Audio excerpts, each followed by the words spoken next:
As a quick recap, Reno, get everybody re-caught up to everything that was happening. Well, I suppose we'll pick up right where we left off. You have just been given a task from the village headman in order to seek out and, well, recover, either save his wife or destroy her if necessary. Yeah. And such is the edict of Lord Goda. All right, you have traveled for quite some time just outside of his estate, towards the cliff caverns that he spoke of, that he suspected that his unfortunate wife had retreated towards. After following a small trail of blood that led you to the mouth of the cave, you believe you are in the right place. And so, our story begins right where it left off. Okay. First, a little bit of music to get us in the mood. Let's see. Good morning. Behave yourself. About that little late. Behave yourself, Rhythm Bot. Yeah, it better. It better. Just He's been attacking me all week. Rhythm Bot, man.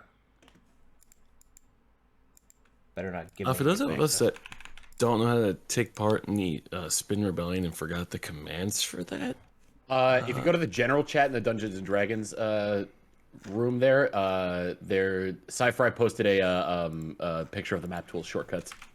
oh my god. What's it gonna be, Rhythm Bot? Put myself in general chat. Better. Good. Good. Good. All right.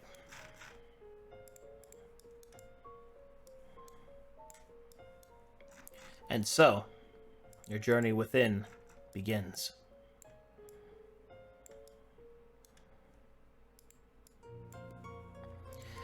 Alright, as you approach the threshold of the cave, you can see that it is somewhat lit, that there is bits and pieces of light that kind of filter in through cracks in the earth above. There is also ancient-looking torch sconces, no doubt set here who knows how long ago by vagabonds hiding in the caves. There is plenty of light to see, although it is dimly lit.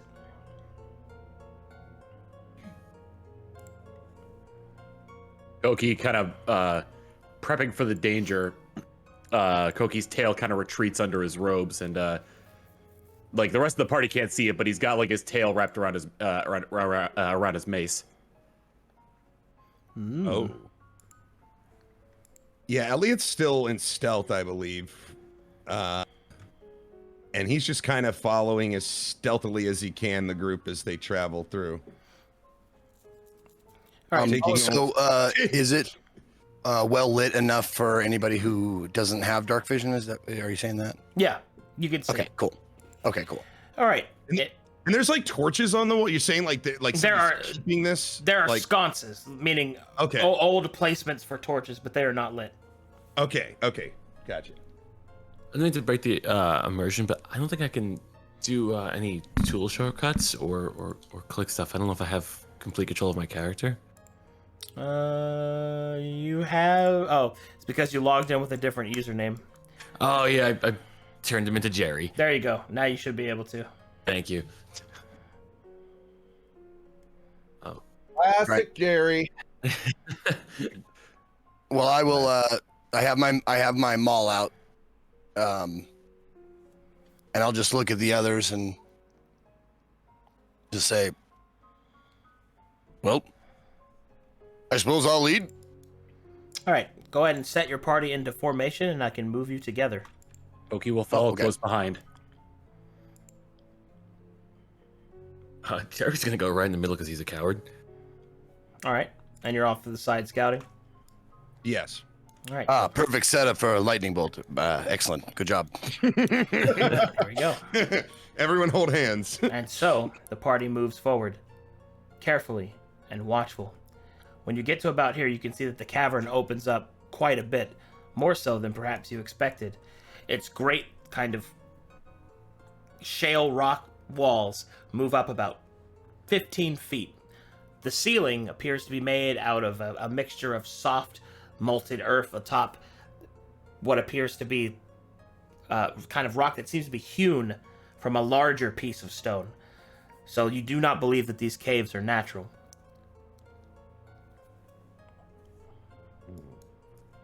It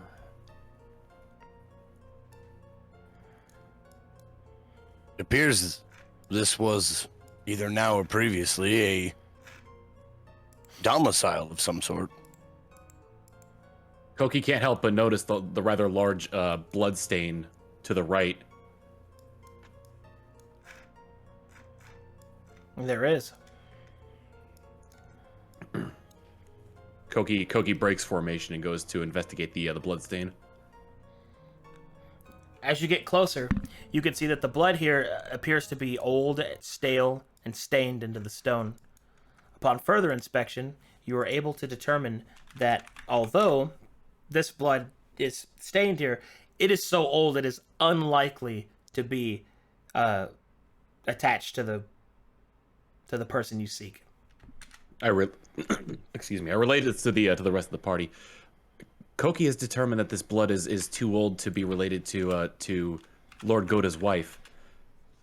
But it is a little unsettling that such violent acts have been going on in these caverns for so long.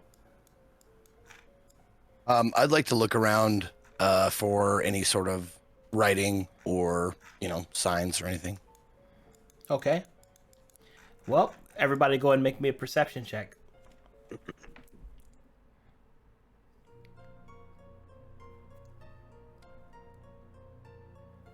Well, Great.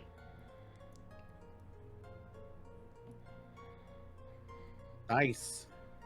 All right. It would appear that most of the party cannot see anything written of any kind. Elliot, upon his closer inspection, also doesn't seem to find any writing, but he does find something else. There are what appears to be claw marks. Claw marks that lead in this direction, clawing into this wall. I whisper from the shadows. There's claw marks ahead. And I just sort of point. You see one white arm out of the shadows just point over north. Not to be. Is he question. trying to be unsettling? Quick OC question. Yuri can detect the spirits and stuff. Does he have knowledge about what these creatures are like? Say again? Who's sorry, I don't know your voices yet. Oh, I'm sorry. This is Ko. Okay, yeah. Yeah, this is Rawl. So basically I was wondering, is it the kind of thing where we could ask Tiri, is it common for us, our quarry to have claws? Sure. So that's what Rawl kind of speaks up after Elliot said something and looks at Tiri. Tiri, is this something we can expect from what we're hunting? And then to your knowledge of the yokai, go ahead and make me a religion check.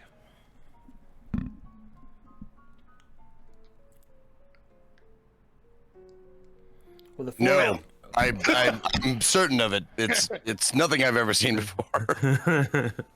You are not sure. Although, if you were a gambling man, an animal didn't make them.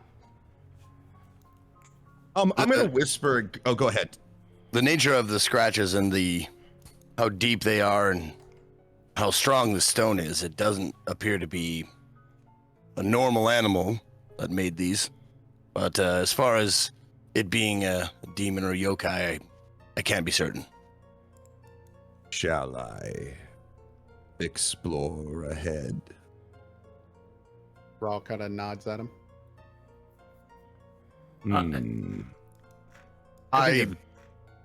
I don't know if that's wise.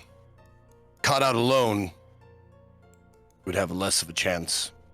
I think you stay with the party, but stay in the shadows. Perhaps. I will continue on this, following the scratches if you want to join me. All right. There's a party set formation going in this direction. Jerry's got to say something. Go ahead, Jerry. I kind of feel like the rest of you guys are really okay with running straight to our imminent death, and we haven't discussed how the rest of us really feel about Jerry the doesn't- fact Jerry's we're gonna not. find. Jerry's not confident in Jerry's abilities. Jerry's never been in a fight before. Koki, Jerry's concerned maybe we should find alternative routes, maybe like a flanking procedure. Jerry went to the School of Combat, Koki, and the first thing they say in the School of Combat is, well, I'm wearing leather, let's not attack directly. Maybe we can find a back door or something, and then we get to jump on it. I all kinda- offered. Oh, go ahead. Rawl kind of rolls his eyes and says, "Okay, Jerry, get on it," and looks back at Tiri. All right, so at this point, I think Jerry, I'm gonna go. I'm gonna go left. All right, then. Go ahead, Chill. Gary, And just to the group knows, I'm not a coward. before you leave, Yes. like I said before, going off on your own is dangerous, and we stand a better chance of survival if we stick together. You may cower behind, you may go behind me if you prefer. Rawl Hmm. kind of nods his head. Koki and agrees gestures with towards Tiri. Tiri and goes, "I'd listen to him, Jerry." You're right. I think you're right in this scenario. As long as the group is acknowledging, you don't want me to leave the whole party because you need me, as opposed to trying to protect me. As long as we're acknowledging you need my skills, and then I'm going to stay behind Tiri. But as long as the party acknowledges that. Absolutely. You have skills that I don't possess, that no one else here possesses. Thank you, Tiri. Thank you. Rawl deadpans Jerry and says, "Rawl, I do not acknowledge that at all." Jerry kind of looks at Raw and be like, okay, that's two people. Good. Give him time. Give him time, Jerry. Koki thinks Rawl is a bit harsh to Jerry. Don't worry, Jerry. I am watching you. Well, Jerry All with a right. smile says, all right, I'm ready to go. Okay, now, from here on out, only speak when absolutely necessary. And if you must speak, make it a low whisper. Even though we haven't moved from the spot, Koki still kind of like agrees to that and is like, and kind of whispers to Jerry, "Jerry, get between Koki, Rawl, and Tiri, for best defense." Jerry whispers back, yeah, great idea. And Jerry goes stealth. All right. Roll me a stealth check, bud.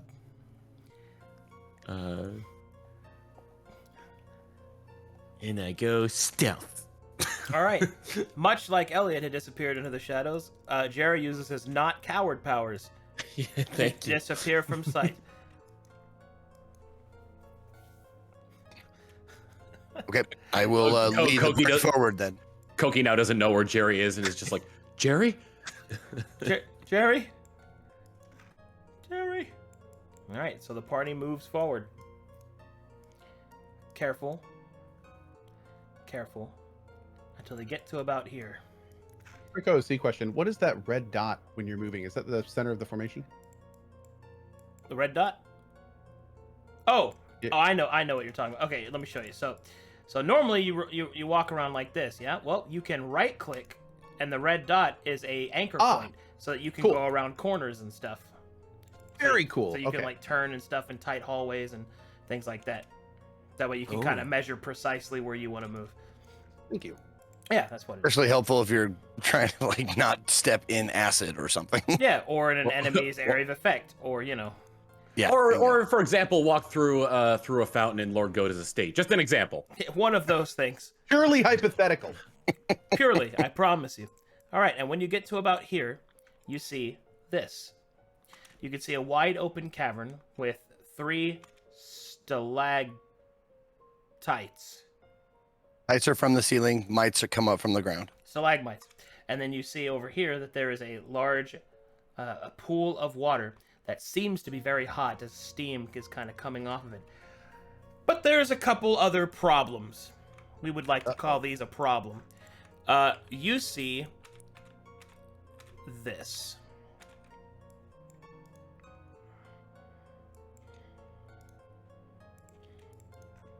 Go ahead and scroll over those. Jesus.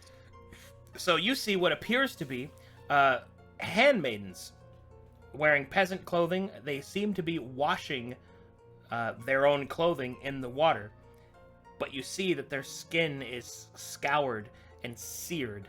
And as they keep washing, they're not actually doing anything. And then you realize that they are dead. Be careful. This is Thriller night. Oh, God. Sorry. What's it smell like in here? Well, sickly Well, sweet. Jerry just shit himself, so that's a little awkward. Yeah. I smell something like human shit or elf shit.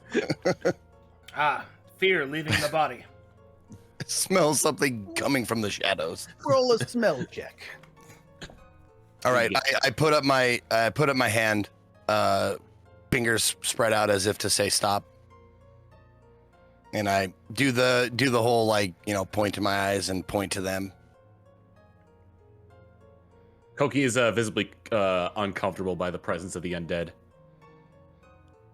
Is there just in D&D, is there like a thing like half stealth where like I'm still stealth but the party can see me, or that doesn't exist? So, generally speaking, although it is way more funny when they can't see you, generally speaking, when you're stealthing, you are stealthing against those you do not wish to see you. Okay. So, you can communicate with your party, flag them down, stuff like that. However, that is only true if they witness your stealth. Got it. If Okay, they and they do- all witnessed my Yeah, stealth. if they did not witness your stealth, then if you stealth up on them, like, from somewhere else, then they cannot see you until you reveal yourself. Okay, because I'd like to signal back like some baseball signs. Like I fully get it, but I don't get it at all, and I'm just gonna follow. I'm gonna follow what Raul does, but I just want the group to know that I'm signing back like I know what I'm doing. Elliot's gonna move up, and like we all know these are undead. Well, you don't know for certain, but they look dead and they're washing themselves. This is not normal behavior. One can extrapolate. Those look pretty. That's bad. Quick question. Yeah.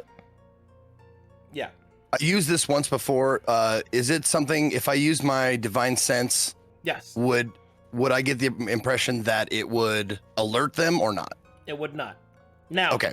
that's not to say that it won't alert anybody. That's just it depends entirely on the creature that you're talking about. Like if the creature has magical training or its own senses, it might sense you, but these creatures yeah. unlikely.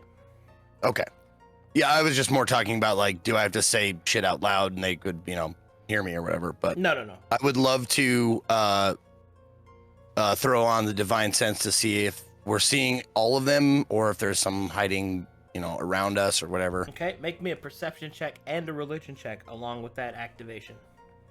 In the meantime, Elliot's gonna move up, Okay. following the wall, trying to stay as quiet as he can while he approaches.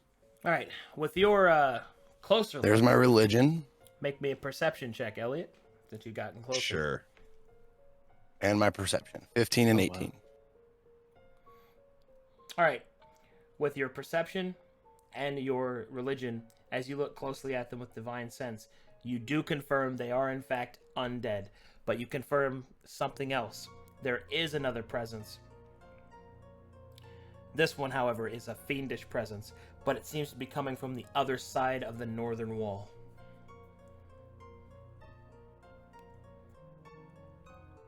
Okay. Oh, so I'm sensing it through. Through the The wall, rock. which normally you can't do, so that means it must be that powerful. Gotcha, okay, Steeped okay. And that's in and evil. so he's sensing it somewhere like around this area then, correct? Hard north. I think he said That- through Hard the north. wall. Okay. Yeah. Oh, behind. Okay, gotcha. Through here.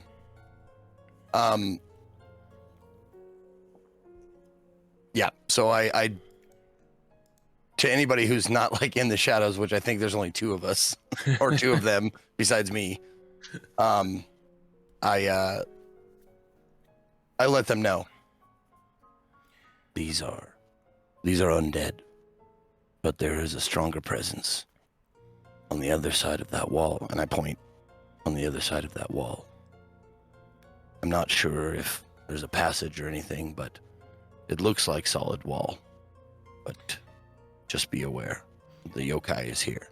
And Elliot, as you got closer and made your perception check of 10, you can see what they're washing. They are washing corpses. That seems comforting. Are the corpses moving at all, or do No. they seem to? What was that? Negative. They are drowned. Okay, this is not a good situation for Elliot. He's kind of into those, isn't he? I move back to the group, and I just kind of clear my throat near them. They are indeed undead, and seem to be performing some sort of ritual. They are not washing clothes, but corpses. When he says they're washing corpses, does that make any like religious sense to me? Like this is something I've heard of or read about? Not this time. This is outside Western style. Okay, cool. You've I'm actually never wondering the heard of that same before. thing. Is that something that Rawl could potentially look into for some kind of ritual, as has been involved in that rather personally? You got a better shot than he does. I'll give you a religion check on that. Oh wow. Nice roll. All right, so what you're able to determine, what it sounds like, is that these undead are not a complete conjuring, meaning that they still retain possibly some form of their former selves. From what it can seem, it's that whatever command they were given last in life, or perhaps by even the creature that made them, they are repeating. So washing the corpses is not a part of some perhaps arcane ritual, but it's more so an adverse effect of an improperly made undead. They're just Would I repeating the know if action. this would make them aggressive or not? You have no idea if they're aggressive or Okay. not, although if you were a gambling man, they probably are. Okay. Because a mindless So- undead just kills everything that gets close to it. Gotcha. Elliot whispers, I cannot allow them to continue. And I go back into the shadows, and I head north against the wall. Jerry talks a little bit loudly more than he should be to the group. Like, where the hell did he just go? Go. And why is he leaving? Can somebody explain to me what an undead is? I'm gonna try to. Is this like a cliff here above them, like above this water? What? Like, What sorry, like right here. This is just kind of to indicate that the water flows underneath. This is not any mechanically relevant height. Okay, so I can see straight to them, basically. Yep. Are there any like little rocks around? Oh, yeah. Okay, I'm just gonna pick up a small rock and just kind of toss it to the closest one right here. Like at it or near it? Yes, at it. Like I want to hit it with a small rock. All Like right. I'm gauging its, perceptions. All right. Go ahead and make me a attack roll. Okay. Now I'm used to like 3.5. I gotcha. So just like this is the first combat, so just kind of I got you. bear So with me here. go ahead and click on your token. Do you see Sure. the window with all your macros on it? Yes. Just go ahead and click unarmed strike because the roll would be the same. Okay, gotcha. As Okay. this is happening, Koki is describing undead to Jerry. Undead are abominations against the natural order of things. You pick They're- up the rock and you throw They are it. beings that were once dead but have been brought back using magic. They have no soul to call their own, for the most part, anyway. The second that rock leaves Elliot's hand, Rawl kind of speaks up in a loud whisper. Elliot, what are you doing? The rock flies from Elliot's hand and strikes the handmaiden in the back of the head. She stops moving. Her head twists backwards, completely in place, and looks back to where the rock came from. Kind of looks around a little bit, and then goes back to washing the corpses. I move back to the group. The second he gets back, Rawl, I can see him, right? Yeah. Well, I mean, you know he's there. Yeah, Rawl kind of looks at Elliot. That was reckless. I cannot leave here until they are handled. You see, Koki ahead. agrees with Elliot as he kind of walks over and to Elliot and like stands beside him in solidarity. Rawl speaks up again. I didn't say we wouldn't handle them. It's just we need a plan. and now we know that they are potentially dangerous. But you're right. I'll curb my anticipation.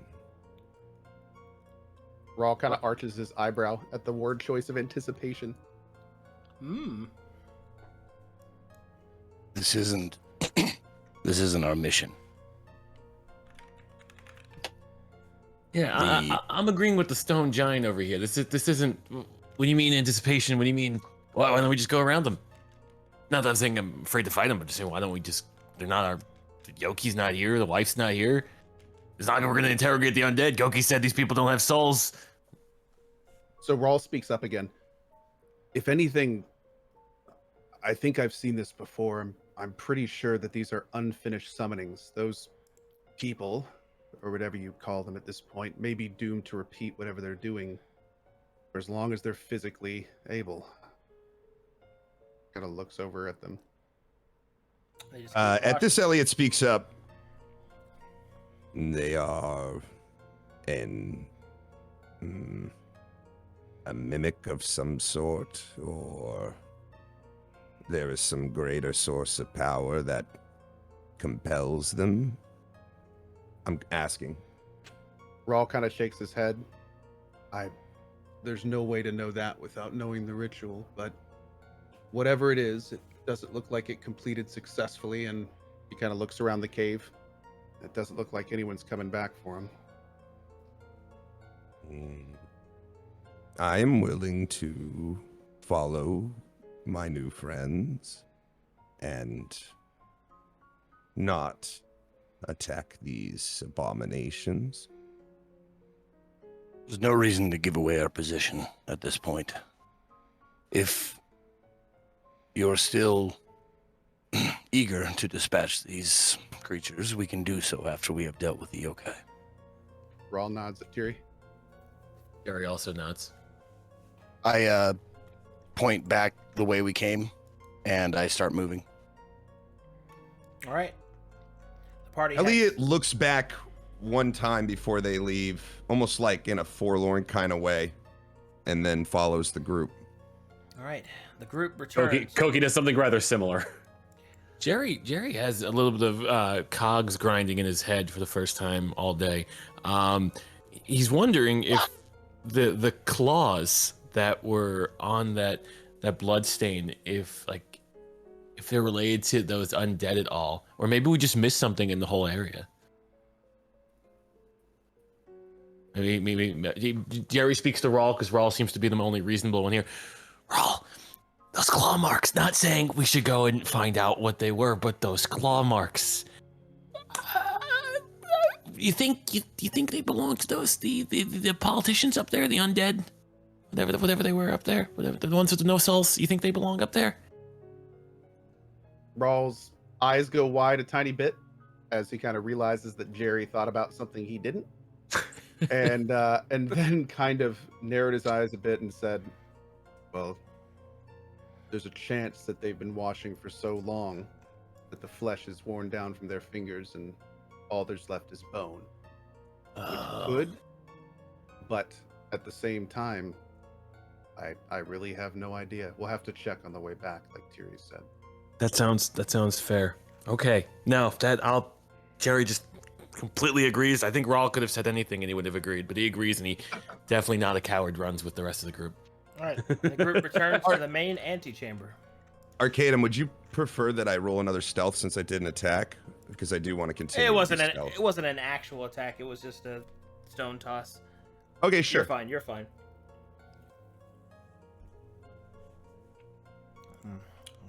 Hold on, I gotta adjust volumes.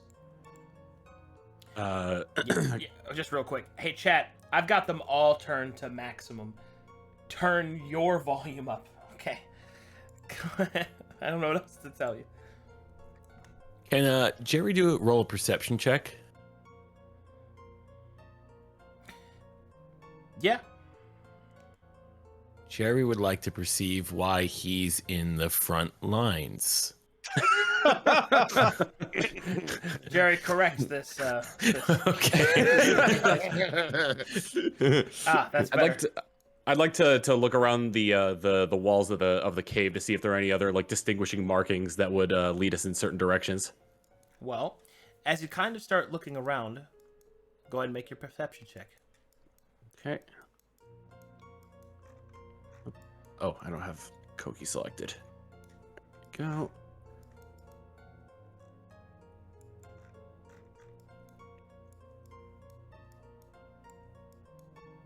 Okay. With that, you do not see any claw marks, but you see something else entirely. Whereabout? Right here, you see what appears to be a trail of wax etched into the wall.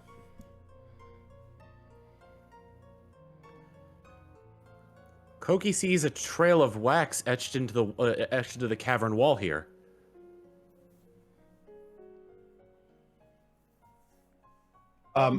Elliot walks up and touches the wax. He's kind of against the wall, anyways. I would like to make a survival check to see if this is like a way of like marking in the cave to like lead a trail. Go ahead and make that check. As you touch the wax, it just feels like regular wax. Okay. Great. That would be a way to mark one's trail. It's possible. Is it just like scraped along the wall, or is it like made into any sort of symbol? Exactly what I was going to say. It seems scraped, not symbolized. Okay. Ooh. And Koki believes this may be in the wall, not just on the wall. It's on the wall. It's not like Okay. carved into there in place. No, it's like something rubbed up against it. Koki believes this may be a way for people who come by here to leave a trail.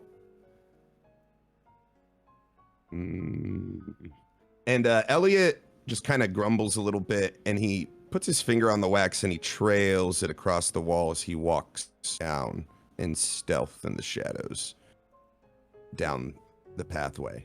Okay. Koki follows a little bit at a distance just to like he cares about the party, so he's gonna try and like keep an eye on Elliot to make sure nothing like All right. I'll ambushes move him you or guys sees him. ahead, since you're moving ahead here. I imagine that in like some kind of like some sexy manners, and where he licks his finger, he puts the finger on the wall and just does like a strut. Oh yeah, it's very Just like sassily walking with his finger like trailing on the wax. yes, yeah. Trust me, the finger is going up and down as it just kind of caresses the wax. Just looks as I a little back at the rest of the party. Very playful. Elliot, I don't like you leaving, but I love watching it.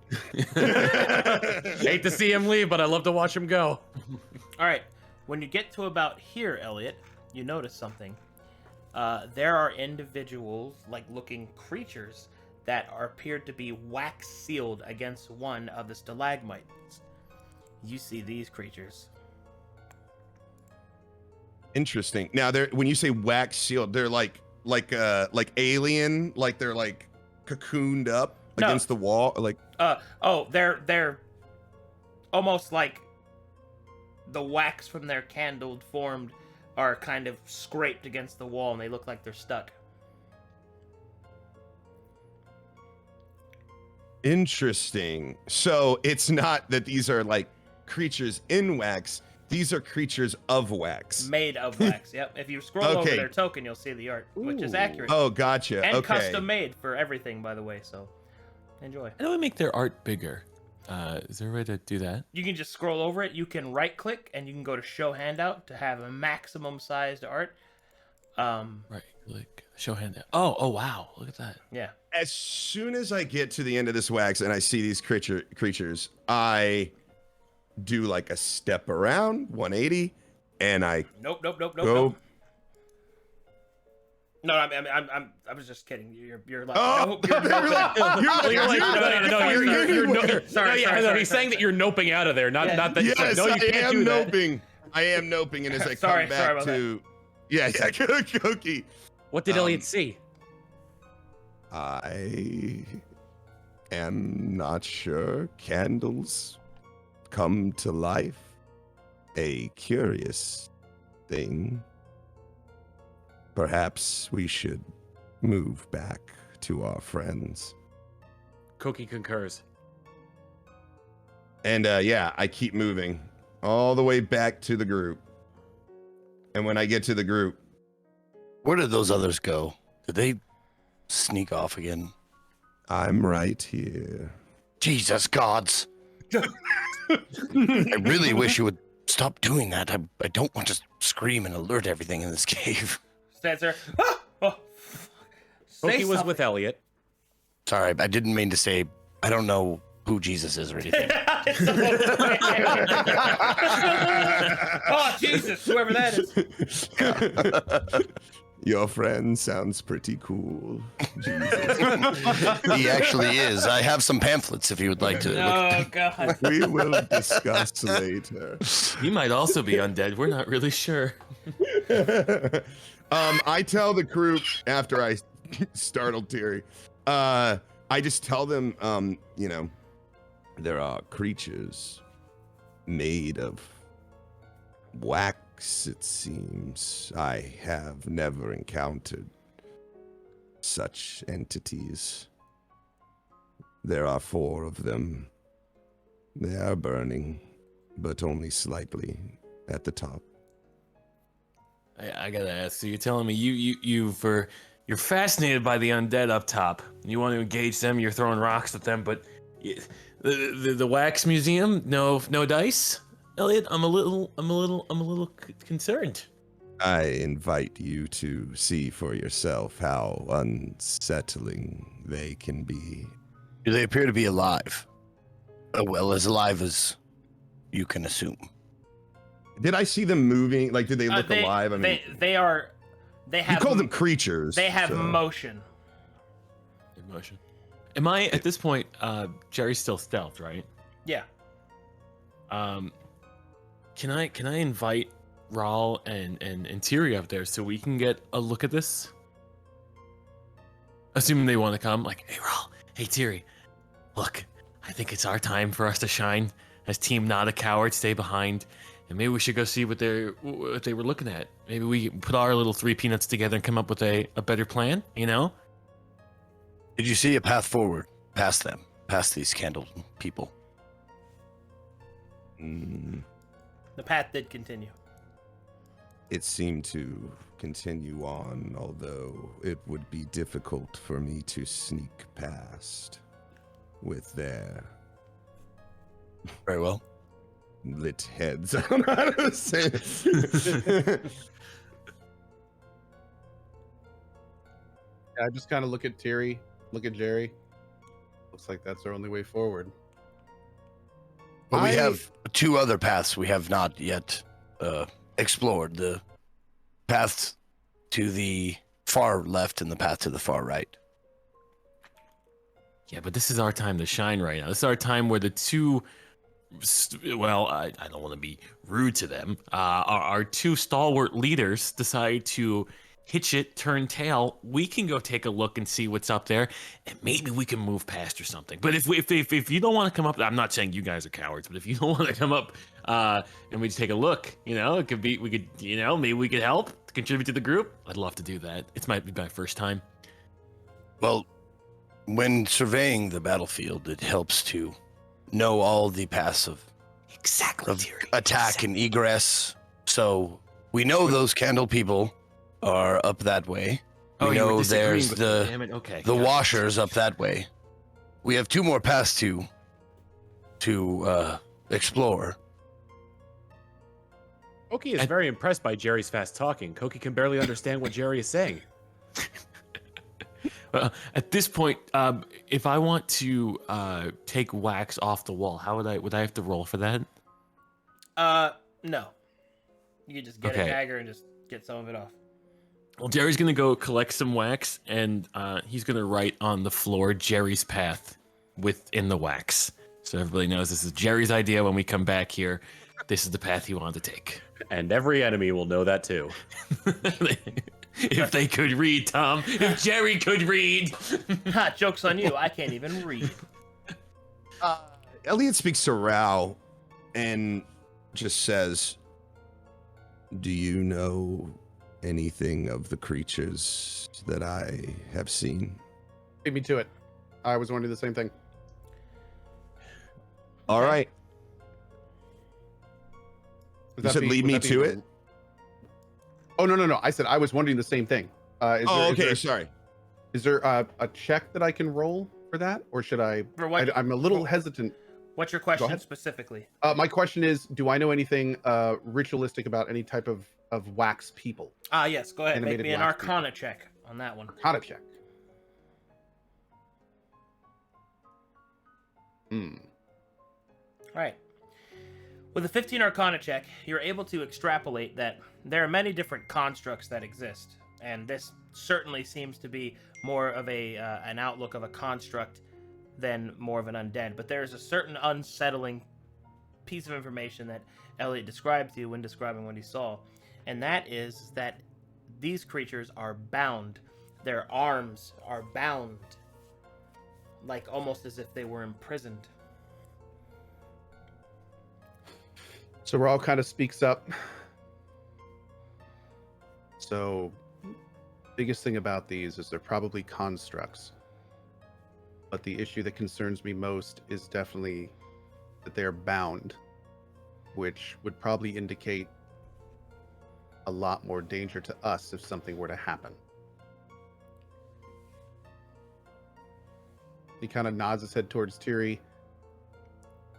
Hearing what I have at this point, it's probably going to be safer to explore all our options. Agree.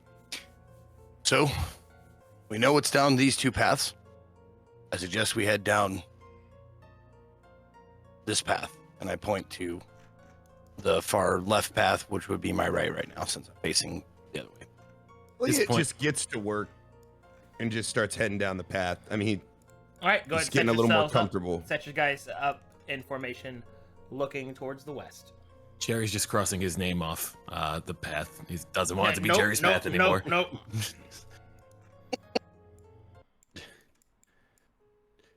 Oh, you're talking like, okay, everybody's going now. Gotcha. Jerry was here. Koki's a loser. Oh no. Just thinking about writing Koki's path in wax. All right, when you get to about here, you can see that there are a couple of like fallow, shallow pools, more stalagmites, one very large pool up here, and then a bottomless hole. Quotations. Jerry's gonna roll a perception check on the shallow water. Okay. Yeah, while he's doing that, Elliot's gonna just kind of move up and keep his eyes peeled. Okay. Jerry, also make me a nature check. Oh boy, there's something in here.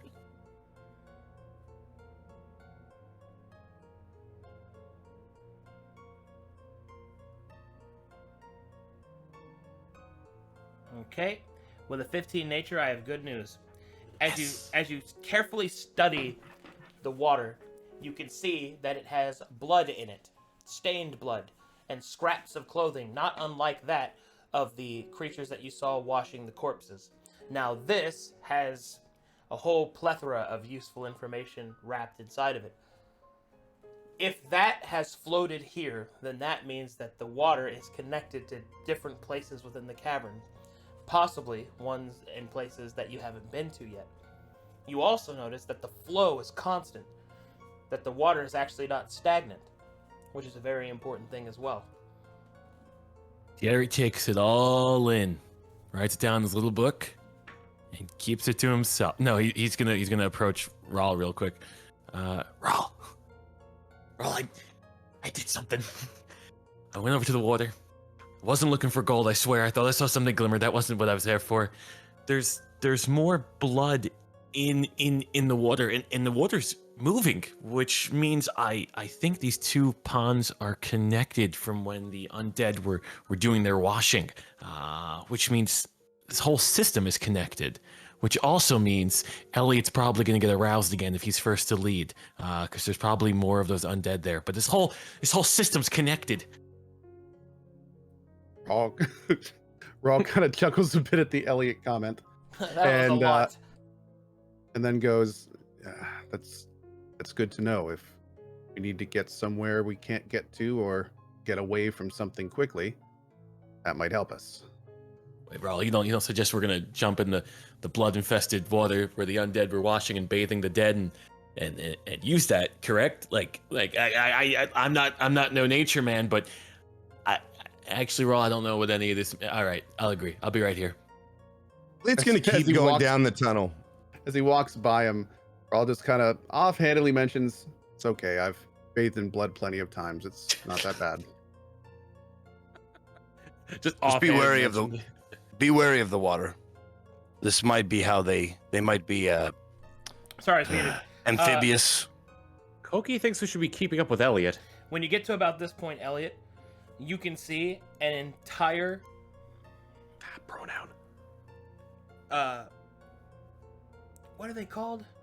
Cacophony of bats? Ooh, nice. I think so. A cacophony means a loud sound, right? Well, yeah, but the grouping of bats. Oh, Their bat name. It could just be cool like crows and be a Is it a murder. colony? Probably a colony. Yeah, that sounds right. Colony sounds right, but anyway, you see Swarm? a grouping of. Oh, it's a cauldron. Cauldron. That's sick. A cauldron of bats. Ooh. Yeah. Dude, I love those. Like a parliament of owls. Or- I love that. Or an Murder a crow. unkindness of ravens. That's what those. yeah, are. yeah, that's a good one. But anyway, So these are alive and they are alive, but they are not flying around as the image would have you believe. They're just kind of chilling. But The best- there's And that- the best one. I by the would like way? to use perception to like really take a look in the room, see if there's any reason they're congregating here. If it's just simply, do I see the dead end? Like, I'm just gonna go ahead, perception check. While he's rolling, the best one, an embarrassment of pandas. Look it Oh my up. God. I'm not kidding.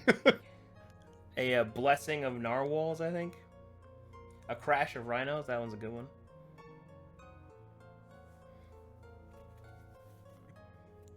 Uncleanliness of nerds. All right, with a 25 perception, Elliot, there's a couple of things that you notice. Thing number one, those bats appear to be not quite so. How can I describe this? Healthy. Batty? They're dead, Oh. but they're moving. Oh, lovely. In God. addition to that, you can see that there are several, let's call it grease stains of what were once perhaps corpses or creatures beneath them. And you can see that there are a few baubles and trinkets that glisten and shine in the broken sunlight. But you also see the dead end. Ooh, okay. Interesting. I'm gonna move back to the group. Okay? Just popping up next to him again. Hey guys. Where is Elliot? I found something quite interesting. Go on. There are a swarm of bats at the end of the tunnel, but they also do not seem alive. And it seems an unfortunate traveler or two maybe was caught or demolished, devoured, really, by these bats. Their equipment lies in the middle of the room. It dead ends. Did the Did you bats see a way devour forward? this- There is no way beyond the bats. This is a place forlorn. Can Jerry roll an intelligence check? Arcadum went to go get food. Oh, he's the chat room.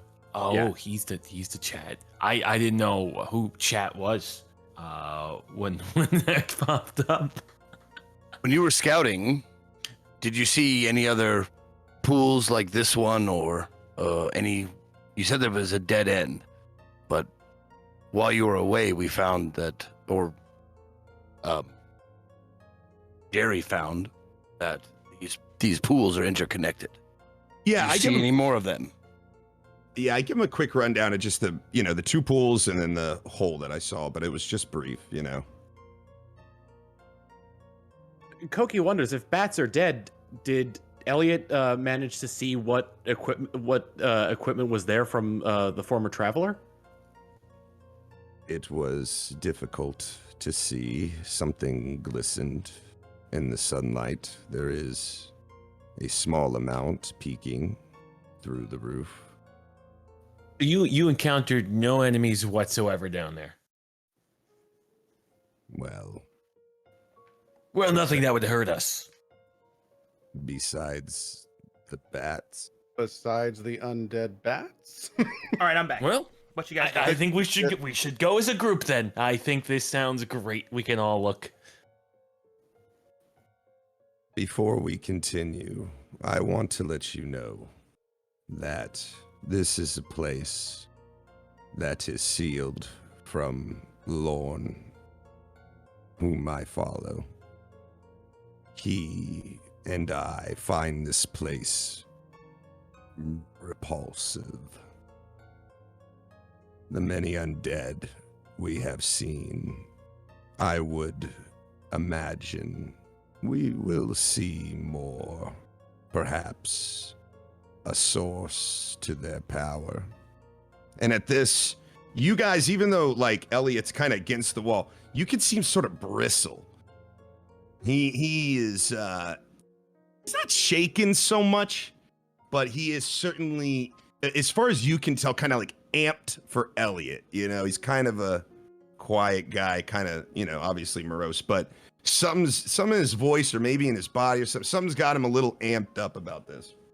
Jerry's gonna whisper in Rawl's ear, "It's a load of barnacles." Koki almost looks visibly ashamed, even though it hasn't come out what kind of cleric he is. He knows that this is very similar to what his god would probably enjoy. But Koki, we're friends. We've already established that. I'm sorry. Yeah. Koki is Koki? Did you lie to me? Is Koki something else? Uh-oh. Wait, Look at what you. did I? Well, I'm sorry, I lost my train of thought. What did I say? Did I say Elliot looks ashamed? I meant to say Koki looks ashamed. No. Oh, man.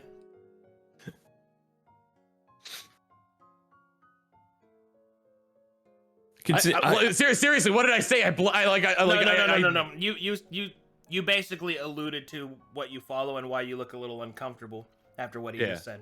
You're fine. Yeah. Everything's good. Okay. Yeah, I'm joking around. I'm joking. Sorry, I should have out of character. I was joking around.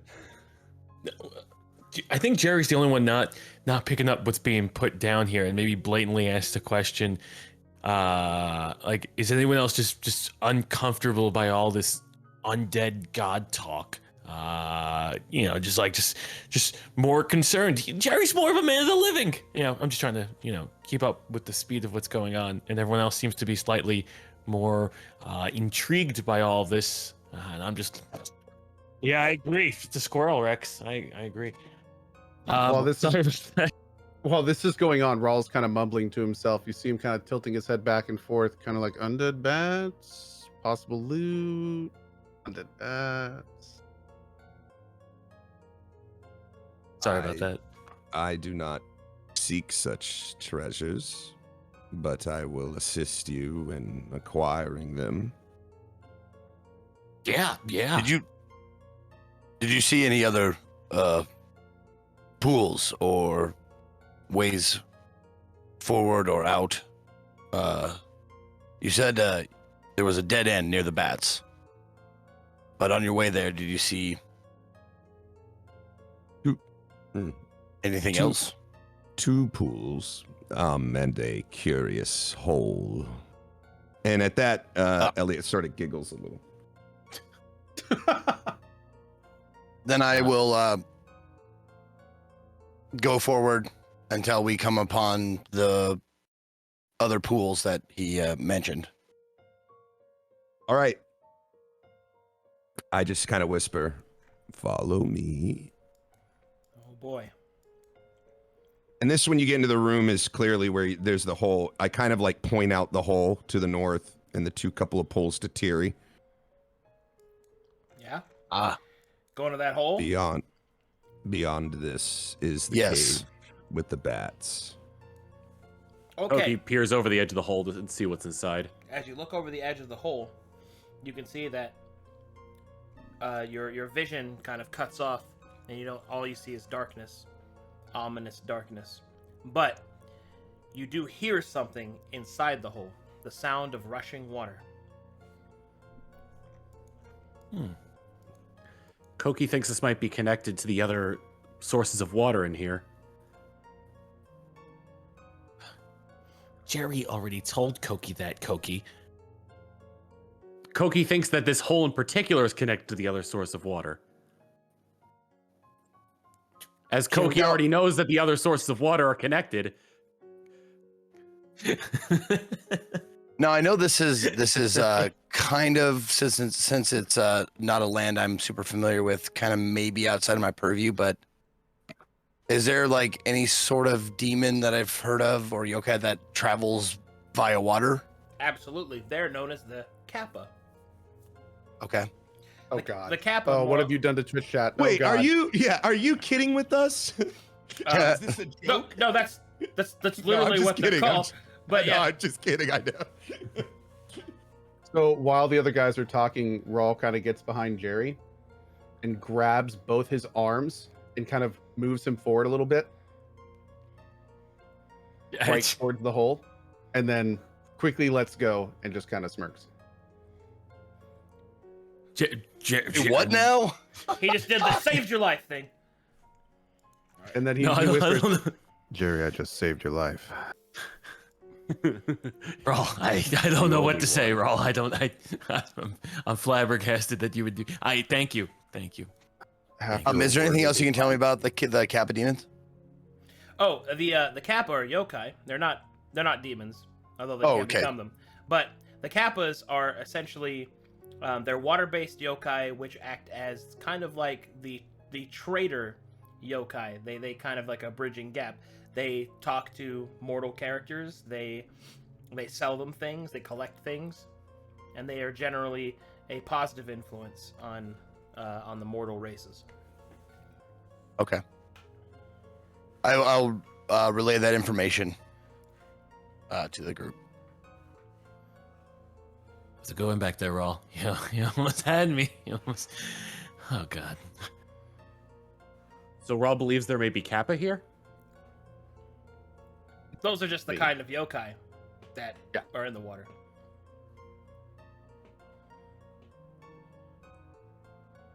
Wonder what they're doing here.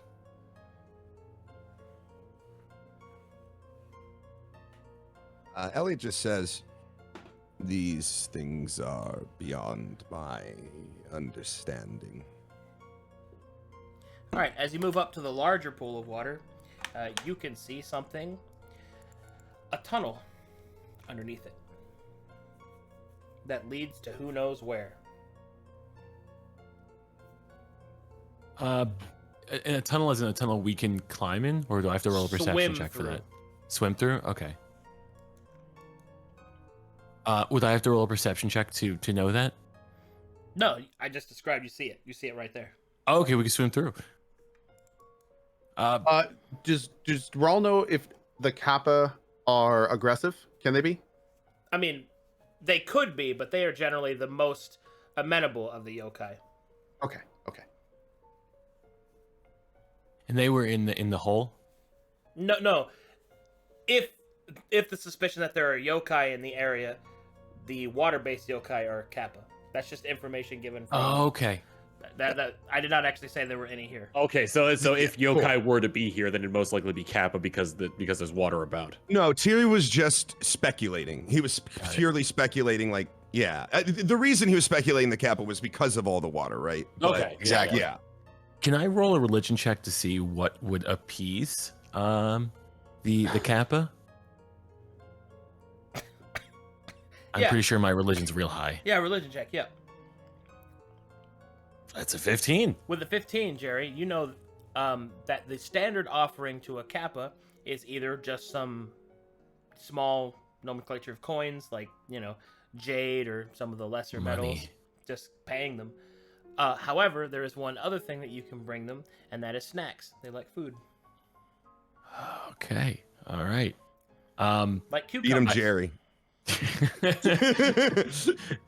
I Chuck informed, him in. with the gears grinding in my head, I informed the group. I remember reading about the Kappas, and I think they like money.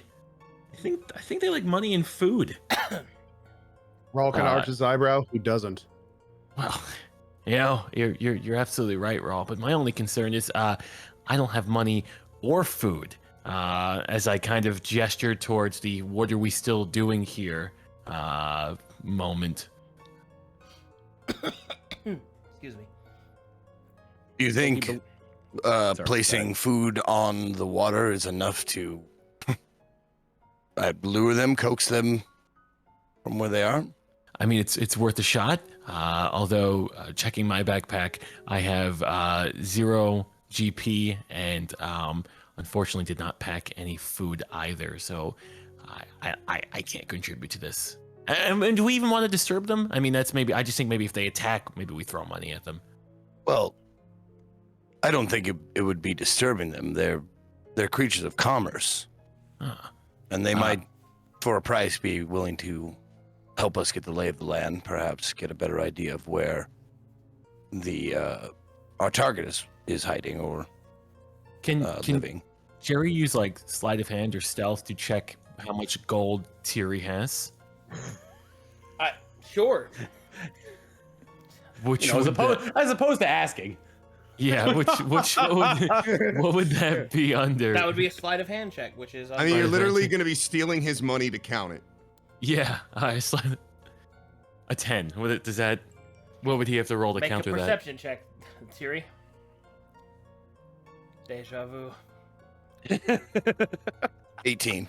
So, Jerry Tiri- tries to go into Tiri's pockets to count his money. once again, yet again, somebody's hands are in somebody's pockets that they shouldn't be. This time I make. I don't know if I have to like roll anything, but I try and grab his wrists. Okay. I'm caught red-handed. All right, you grab him by the wrists. What the fuck, Jerry? You said The make an first offer. time I can write off Oh. as a mistake, Oh. curiosity. The second time is not on purpose, or is on purpose, and I know I should have. there will not be a third time. Is that understood? Well, it might be You understood. can ask me. I will You- tell you the truth. I have no money. I do have food.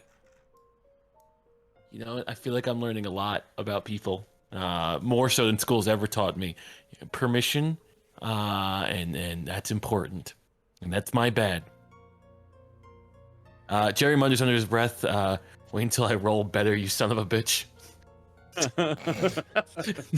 At this, Elliot speaks up and says, "Perhaps your squabbles can be done away from the water. We have seen undead.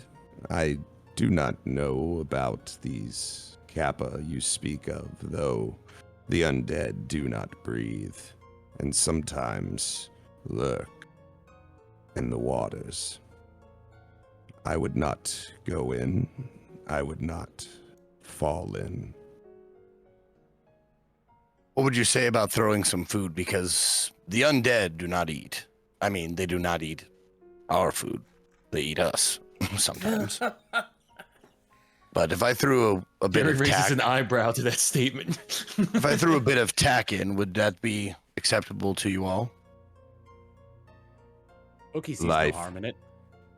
Life is risk, and without it, we would not be very good adventurers. I don't see anything coming of this, but it never hurts to be ready. Okay. I reach in my pack, I break off a piece of like stale bread or whatever I have, and I Before he throws in, Jerry's just reminding the group whose idea this was as he looks around and just wants everyone to acknowledge this was Jerry's plan right now as the bread's about to be thrown right in there. And he's hoping for some kind of reaction that, he sparked this whole discussion. Right. As you toss the food out onto the water, a solid 5 minutes happen. 5 minutes pass, and nothing seems to happen. Jerry likes to remind everyone that this was not his plan. This was a dumb idea from the beginning. Rawl does one of those lazy, slow claps. Bravo, Jerry. Bravo. Jerry just looks dejected. when you notice the bats, Elliot, do they seem lively, dangerous? Can we approach them without raising alarm or having them immediately attack us? Well, lively is not how I would describe them. Though they did not see me, they may see you. Though He also remembers Elliot's description of remains underneath the bats. Oh, yeah. before we continue, Jerry, Yes, Elliot. what I saw was shiny. Jerry puts on his best adventurer voice. Listen up, group, as he shouts to everybody. The path is that way. 100%. I stake my reputation on it. As he kind of hints at Elliot that, this is definitely not the right way, but there's money there. And if you just give me this one chance to prove to you that I know what I'm doing, sure, the food idea was wrong, and sure, I tried to steal Tiri's money. One moment, please. Two points to make, Jerry. First, didn't Elliot say that was a dead end? And second, isn't Jerry being a bit loud? Oh, wait a That's a second. lot of scary rolls right now. I stopped Jerry kind of halfway. I didn't say that to excite you, but to make a point.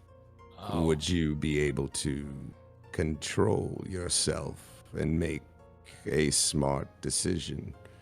I am not comforted in your response. Jerry has a point of introspection and realizes his complete outburst was probably not going to help the group. Tiri. And he's very much embarrassed, but also says yes, that he can control himself. Tiri. 100%. Please do me a favor and roll perception check. You say Tiri or Jerry? Tiri. Whew. I'm off the hook, Elliot. Okay. No. Oh, you are, huh? I'm off the hook. How many rolls is that? 1, 2, 3, 4, 5, 6, 7. Oh, It's best not to count. a lot of rolls. I don't see. As somebody's never played D&D, I don't know what that means. I think we're getting loot, and this is very I exciting. think we're about to find out Presumably. exactly what it means. So this is actually a really good point. I think Chilled can learn something here. As players, we're obviously seeing this, right? But using that information is sort of like metagaming. If our characters haven't perceived that these things are happening around us, it's sort of unnatural for us to act as if they are, correct? So we might see that, and that might mean something to us, but to our characters, it might mean nothing. Got it. Okay, so And still it's cool, Jerry it's being cool to joke about it OOC. It's just you don't want your character to be like No, talking not- about it. In character, Okay. nothing's happening. Out of character, oh Exactly. god. We're all dead. Yeah. Okay, got it. Because Jerry was still excited at the prospect of being loot, but I think he accidentally showed his hand that, oh yeah, he probably wouldn't be able to contain himself at all if there was lots of shinies. Okay, so what does the 12 mean? Well, with a 12, Terry, you hear this coming from the hole to your east.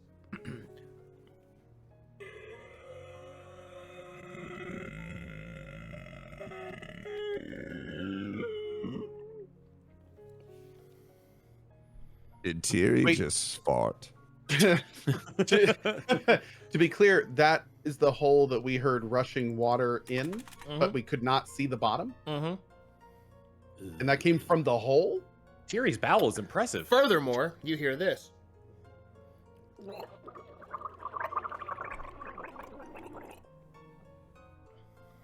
I look at the party and I snap my fingers to get their attention. And I point to the hole and I have my maul like out.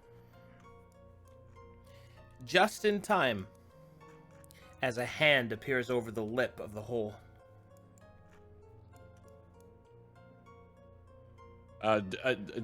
Jerry, I'm sorry to say, but I think we've started combat, so you got to go back to where you were. I thought we were getting loot. All right, hands begin to appear we were. at the start of the hole here, and a harrowing wind begins to blow. All right, it's combat time. So the hand, you said I saw a hand coming out of the hole, yes? Yep. Okay. Can you describe the hand? And if it doesn't matter, let me know. Oh But yeah, if it's like a demony hand, like maybe I'll smash it. it's attached to this. Oh god, sorry. I just clicked the button by accident. Look, it's our handmaid friends. Oh god. Abominations. Alrighty. I told you all these wells were connected. Not the way Okay. Koki wanted it to happen, but Koki is happy that that friends will be able to dispense with the undead. Which one do I want to use on you guys? Let's go with... Yeah. Can anyone cast magic missiles here, or like any ranged attacks, or? I have many ranged attacks. Okay, because in combat, I don't know how combat works. Like, are we allowed to do other things that aren't just applying to combat? So you get a series of actions that you can use during combat. They are an action, a bonus action, an item interaction, movement, and various other actions like reactions and free actions. But essentially, you have a set number of things that you can actually do. Okay. But to answer your question, yes, you can do non-combat specific actions. Okay, because I want to run to Rawl since he's like my dad, and just remind him because we used our big brains. Rawl, I'm shitting myself. At the same time, I just have to remind you and everybody else in the group, but I'm doing it more whisper. Rawl, there's that secret tunnel. I know we're about to die, but there's that secret tunnel that, look, it's like 50-50. We either run to the secret tunnel like cowards and hide in there, which I like, or maybe you do something very explosive and you cause the secret tunnel to collapse on itself so we don't get attacked by more people, because I think there's more bad in there. Am I hearing that? Is Elliot hearing all this? He's whispering in a panic, so probably. Yeah. I mean, I guess it's a loud whisper. Just really let him know, like, we should either go in the secret tunnel or we should close the secret tunnel. But we need to address the secret tunnel. Please, God, help us. Rawl stares at Jerry in disbelief as Elliot says something. But the secret tunnel. Unfortunately. It's going to be more, Rawl. They're going to come from the It tunnel. begins. Deal yourself, Jerry. They come from the tunnel. And so it begins. Why did Jerry take this job again? Jerry wants money, Koki. By the way, Chilled, have you ever played XCOM? Yes. Okay, this is gonna be like that, kind of. Okay. Now that we're out of like the RP and the exploration, we're moving into like sort of an XCOM kind of feel. We're each gonna take turns based on our roles and initiative. Okay. Okay. So you're gonna be able to act on your turn when your turn comes. All right. Depending on how fast you're reacting. First up, we have Koki. Oh, we got Koki, huh? Okay. Koki. Also, all this music is custom made for the campaign, so I hope you enjoy it. Nice. Great Very music. nice. Yeah, very nice. I just got chills. I'm not even joking.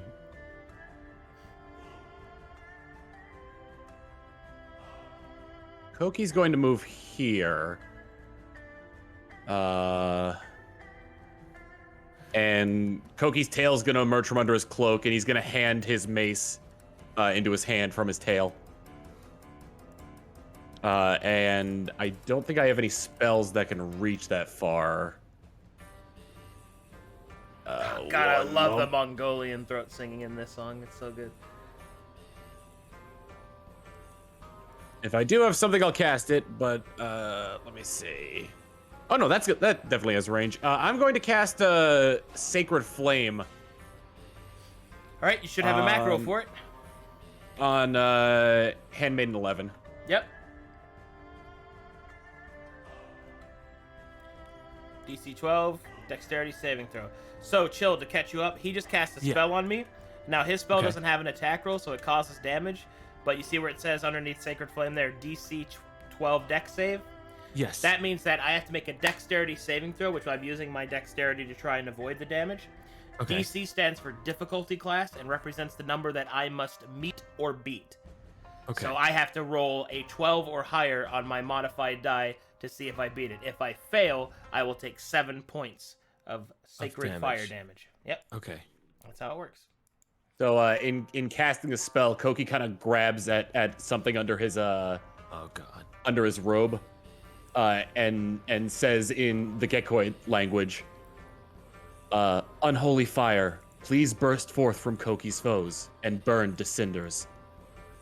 The flame erupts around the rotting handmaiden, but fortune is on her side, and it seems to only ruffle her dress.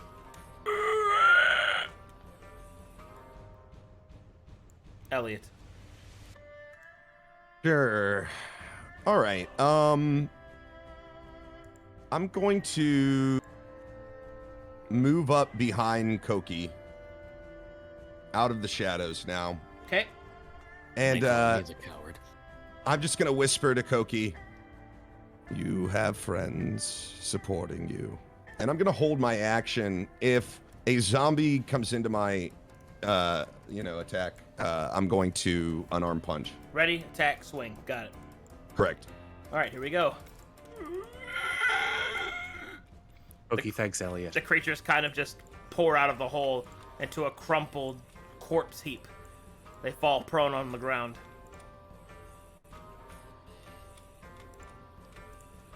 That's it. Jerry. Jerry's gonna move a little to the right, and am I allowed to grab something from my backpack? Yeah. I would like to grab the wax I picked up earlier and throw at the creatures. Okay. I have a plan. I have a plan. I have a plan. Wax You burns. you gotta stay in that spot, buddy. Sorry. Wax burns, and I will throw the wax at them, and then maybe, is there like AoE in Dungeons and Dragons or no? Yeah, there is.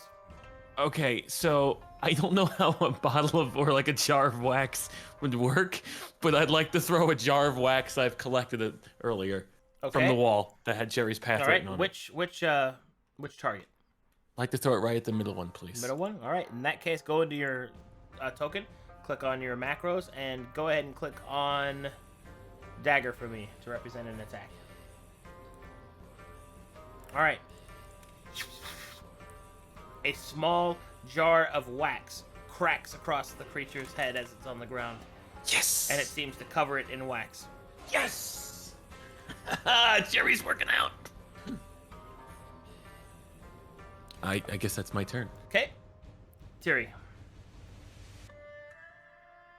Terry, he's covered in wax. Well struck. So Tiri, just as a bit of flair, like spits on his hands, grips the second hand maul, and first use my bonus action to cast Sanctuary on myself. Okay. And just say a little prayer. If it is my time, it is my time. But let that not be now. Okay. And I run into the middle and I smack the first one I get to. All right. Go Terry's ahead. not Move what I yourself. meant when I threw the wax. All right. And you're in the middle. Sounds good. So go ahead and activate your maul. And that is right. Is it just damage? Or is it... No. It should roll your attack and your damage all at the same time if you just click on maul. Oh, it's up there, attacks. I was looking at combat, sorry. That Holy shit. is Oh, a wow. critical hit. Nice. Next, buddy. All right, you will walk up towards this creepy, rotting handmaiden and golf swing with maximum strength. With 20 damage, you will smash her head into her chest cavity as the creature is smashed against the side of the wall. Does as a point here, considering you just said that it was a golf swing, does the creature fall back into the hole? It would if it wasn't smashed into the earth. Just as a, like, I do that. I look down at it. Your time has come. Got I him. get ready for the next blow. All right, Ral. All right, I'm gonna move kind of outside of the radius, but over to here. Now, quick question: if I pick a point on the ground for shatter, and Tiri is in range, he will get hit too. Yes, you will. Okay. In that case, I'm gonna Eldritch Blast number 12 on the bottom. Okay. Unfortunately, I will need you to roll again, for you have disadvantage because it's a prone target. Ah, so how do I roll that with disadvantage? Just roll again. All right, take the lower roll, which is 16, but it does 12 damage. So you know that's cool. Awesome. All right, good. So Cookie. what does it look like when you do that to people watching around you? So normally, as Rawl keeps his hands kind of in front of him and kind of encased, whenever he starts using his magic, he mage hands back his sleeves so you can more clearly see his tentacles and also so you can move them better. And they kind of glow slightly at the tips and they kind of wave a little bit, kind of like the Mako cannon charging up in Final Fantasy VII. Nice. And then they kind of lock forward and it shoots out from between the center, it's like kind of in the middle of him. Cool. Okay. Koki kind of gestures to the rest of at least to like Elliot and Jerry, because they're more of like a melee persuasion, to kind of follow along, and Koki's gonna run up next to Tiri, and then he's gonna cast another Sacred Flame on number 12. Sacred my flames. Oh, great, cool. Survey says I failed, and I take one Yeah, damage. 1 damage. Forward progress, right? Yep. At least it's progress. Ellie, Same prayer as last time, spoken in the Gekoi language. you got it. Elliot runs up full speed while he sees this undead on the ground and vulnerable, and tries to like stomp on its head. With an unarmed strike. Nice. Ooh! First one will hit for 4 damage. Cool. Now, as far as like flurry of blows, that's gonna take key to activate, correct? Like beyond what I've done, this is all I can really do, right? If I'm not using my resource. You can attack again as a bonus action because you're a monk. And you can do that without Okay. expending key. Key is when you do the double tap on the offhand. Okay, I stomp a second time then. Yeah, just stop him on the ground. Okay, never mind. That's a 1. Let's just, don't worry about it. Yeah. That's, Fucking macros with those. A huge fuck up. Huge fuck up. All right, here we go.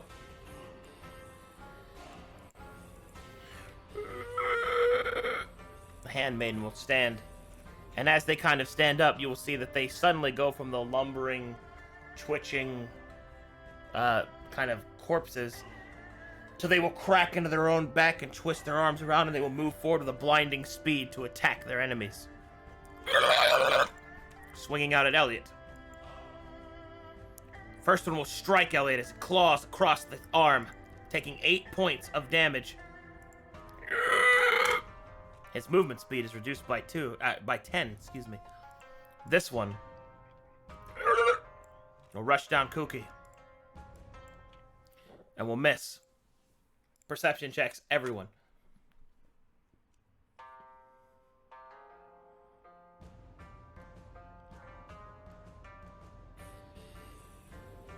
Oh, great rolls, everyone. Jesus. Way to come together as a team.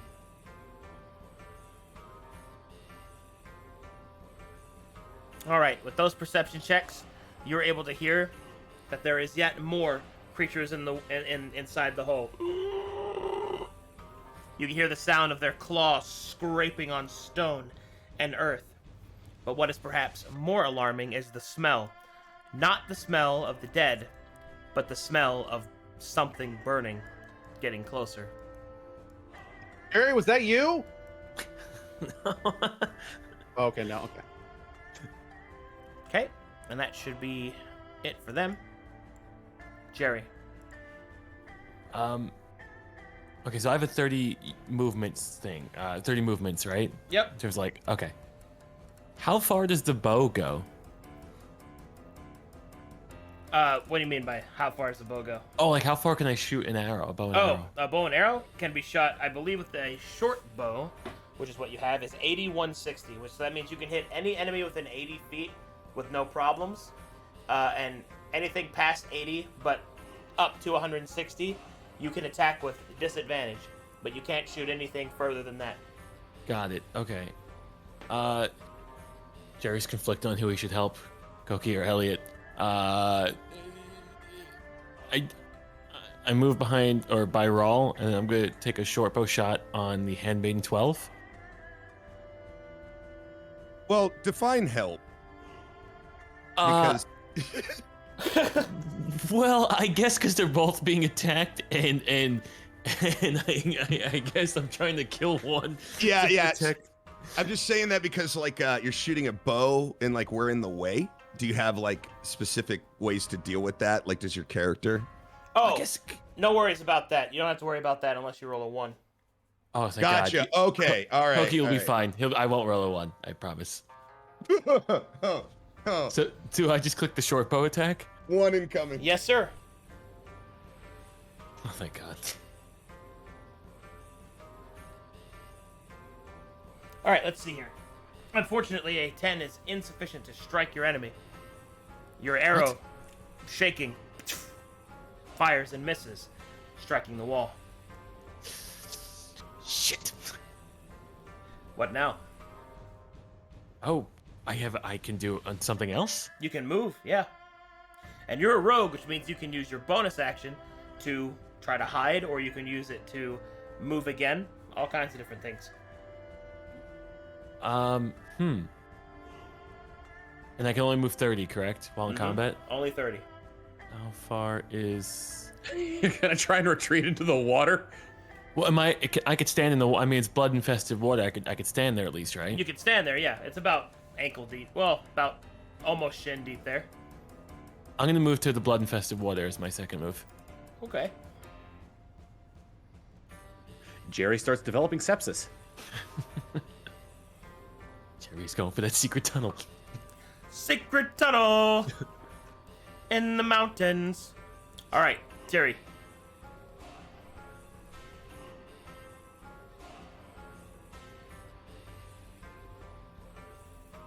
Zeke. Hello? You there? Sure. Hello? Yep. Oh, Mr. Ezekiel, Shit. it's your turn. sorry. I thought you said Jerry. I apologize. Oh, the Teary Jerry mix-up's gonna happen a lot in this. I could already tell. Yeah. I realized after the last turn I forgot I fucked up Sanctuary. Sanctuary is like it only lasts until you can attack something. So this time I'm going to use Shield instead. You mean the shield spell? Yep. Shield spell is a go, reaction. Bloop, bloop. So the shield spell is a reaction. Oh, I thought Shield spell was the +2. No. You're thinking of Pathfinder. So shield is different in 5th edition. So in the past, you would cast shield and it would be a residual modifier to your AC. That's not the case this time. Shield is a reaction. So when something attacks you, you can cast shield to grant yourself a +5 to AC, and it lasts throughout the entire turn. Right. Yeah. No, I remember doing that, like the Shield spell when I was a mage. But I was thinking like Divine Shield or something like that, right? Well, there is a shield called Shield of Faith. That's the one. I'm wondering if I just shorthanded it and just called it Shield. Oh, well, if it's Shield of Faith, I think that's paladins get that as a class thing, maybe. Well, that depends on what spells you chose. Let me look at your macro. Let's see here.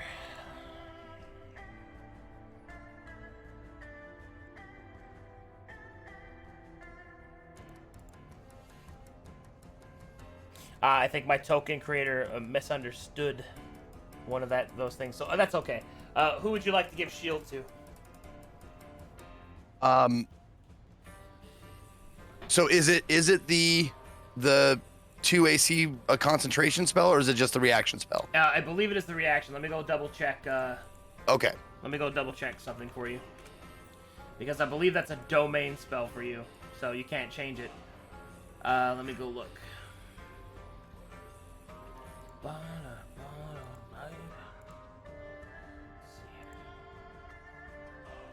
Subclasses, cleric, and you are a time cleric. I'm Lord. Oh, wait, no, you're a time paladin. Excuse me. And you go look at time warden. Wrong. Yeah, forgive me. I'm not on my own PC, or else I'd have that tab open. It's all good. It's all good. Yeah. Okay. So that is the actual wizard spell, shield. So that's Okay. correct. So I can retcon that and say I obviously wouldn't do that. Oh yeah. You didn't do that. It's Okay. fine. Cool. Okay. Then I'll just smash then. Yeah. How'd that be? Yeah. Kick some ass, Seabass. I'm gonna. Show them that you're the coolest bell at the ball. How about a 16? That's pretty good. That's 12 damage. That's also pretty good. You know, I like that. Pretty good amount of attack there. That's pretty good. All right, you smash that. You smash this creature into the ground. It is Omega dead. Excellent. Teary over here playing whack-a-mole. Raw.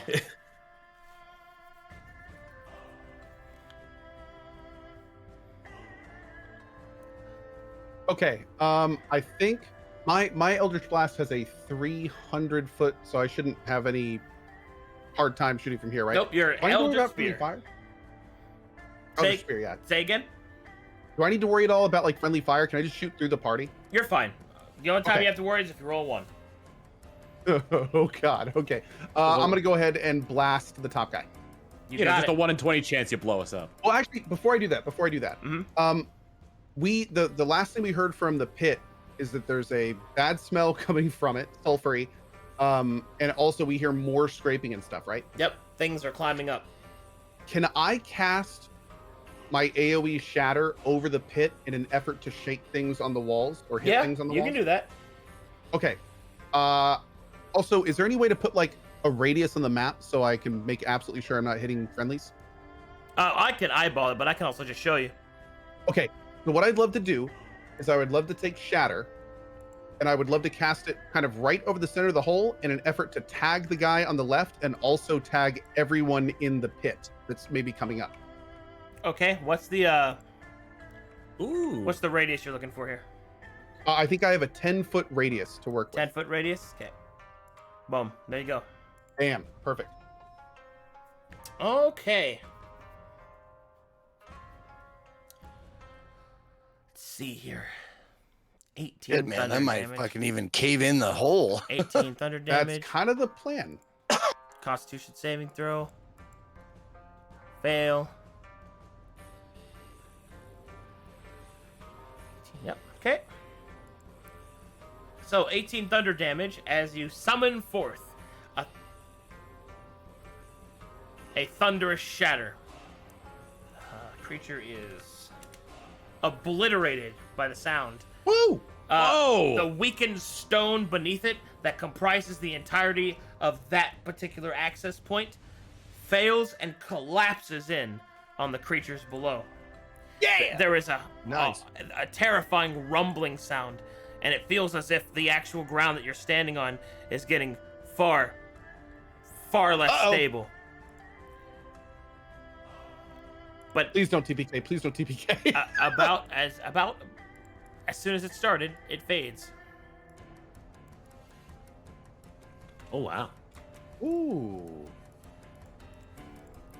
Well, And it if would they didn't know seem- we were here. Now they do. And it would seem that this challenge, for now, has been defeated. You've Damn, successfully. Ko, that was awesome. You have defeated your first combat. Well done.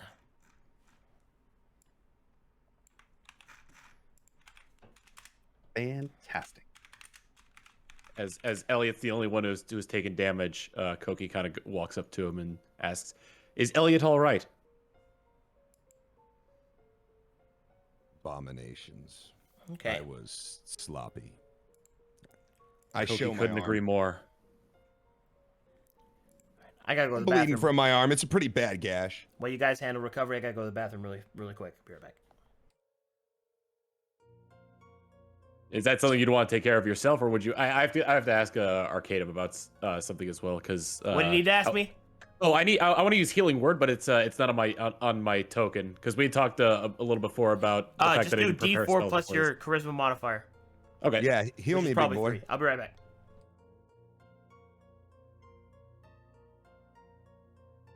So as a small note, you guys all notice that after everything kind of settles down, Rawl kind of has his back to the party, and he clearly is chatting with somebody. He is definitely talking out loud. And then, just as quickly as he started, he kind of turns back around and faces the party. I hope I did this right. Yeah. Okay. So, Yep, Elliot, 5 you HP. gained 5 HP. Yep. Um, And Koki utters a prayer in the Gekoi language, saying, "Please hear Koki's prayer. May injured warrior heal, so battle goes on." I feel my arm getting just a lot better pretty quickly. And I look at you and I do like a reverence nod. It isn't just like a oh thanks. It's more like a very respectful, almost like a bow, and I'm making eye contact with you. Thank you. Koki offers a smile back. Elliot is very welcome.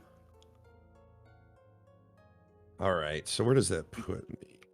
I'm standing here. I'm keeping an eye on this pool, and this direction. At this, I kind of step back from the wreckage a little bit with Elliot, and I kind of look at Rao. Clever.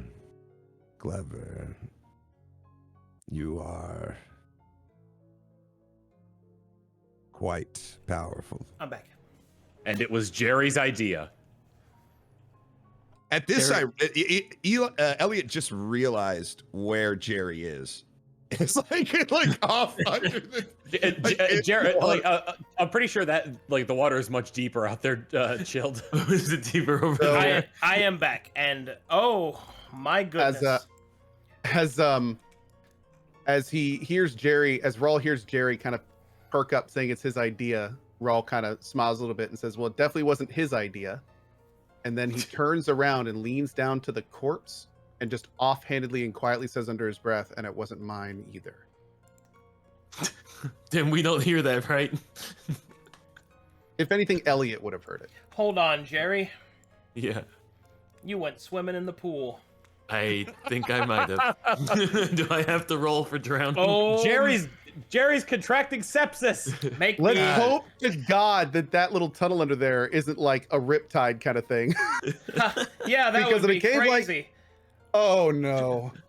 Make me an athletics Cave like check. this is exactly how it would function. It would have a flow and it would be pulling Jerry. Oh no. What am I checking? All right, you want to click on your token, you want to go to skill checks, and you want to click on athletics to represent your ability to swim your way out of the pool of the water. While that's happening, Arcane, while you were away, I was healed 5 points of damage. Sounds by good. Koki. Jerry has no. Oh boy. Okay, Oh God. now we get to have some fun. Jerry's a little concerned at the fact that he stepped in the shallow water and wanted to explore that secret. And Jerry's gone. Yeah. Jerry's gonna appear in a different part of the map, methinks. I was so interested in this secret tunnel. Secret tunnel. God damn water temples. Secret tunnel. Jerry? Jerry is gone. Elliot immediately dives in. After Jerry. Koki follows suit. Okay. At this point, Rawl yells down, Terry, you need to get over here. By the way, I was just looking down I was looking at. Oh shit! Hold on.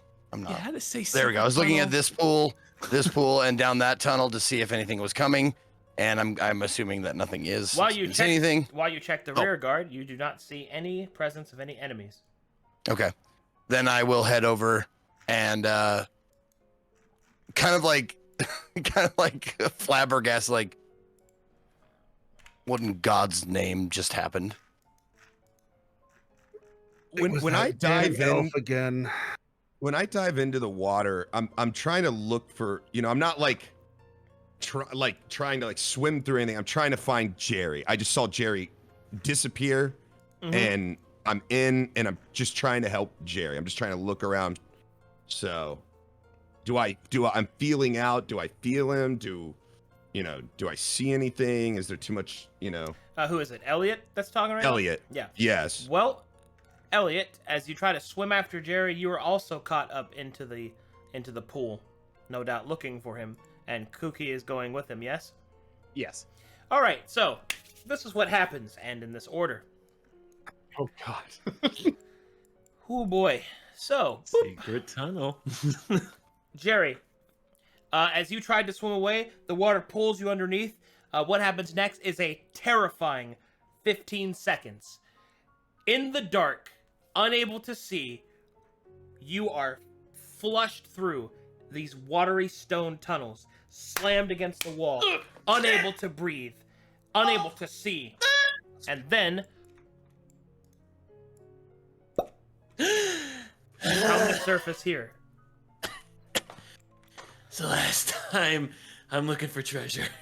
you can see that this water is also bloodied and that there are scraps of clothing from other who knows who. And while you're trying to collect yourself there, Is Jerry all right? Cookie. Koki rushes over to Jerry to make sure that he's all right. Okay, I told you. All these things are fucking connected. Elliot God. kind of rises out of the way. You ever seen like Batman rise up or his coat, goes, Yeah. I like rise out of the water and the water's just like dripping off of me. And I just say, Jerry. Elliot, you care about me. You actually care about me. I thought I was dead by myself, but you care. Both of you. Where are the others? Where's Rawl? I attempt to slap Jerry. all right, make an unarmed strike. Sure.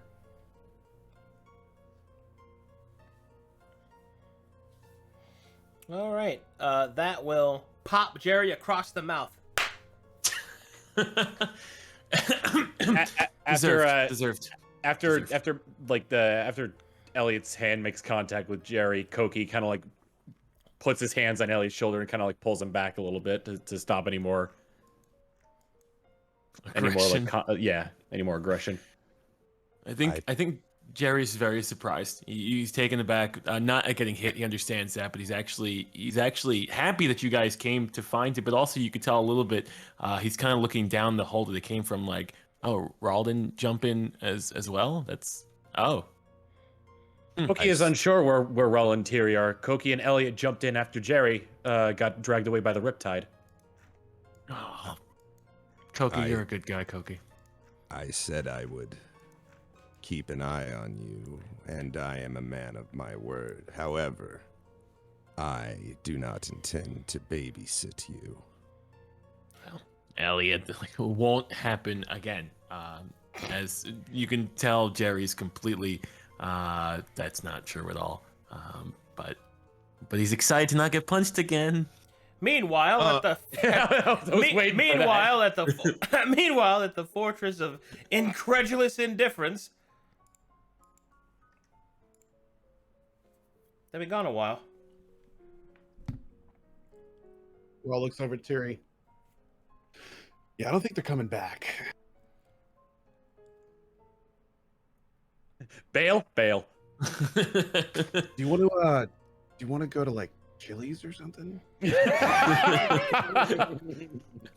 Half off appetizers. Yeah, after What is 10. the D&D equivalent of Chili's? Perhaps an Applebee's? So Outback Stab House. Nice.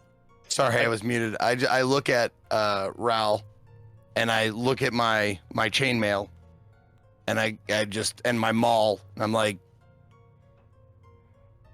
that's why I didn't go in the water immediately. I may drown. I don't know where they went. I want to follow. That means I have to take off everything I have on to go after them. Raul is clearly conflicted. He kind of looks at Tiri, looks back at the water. What do you think we should do?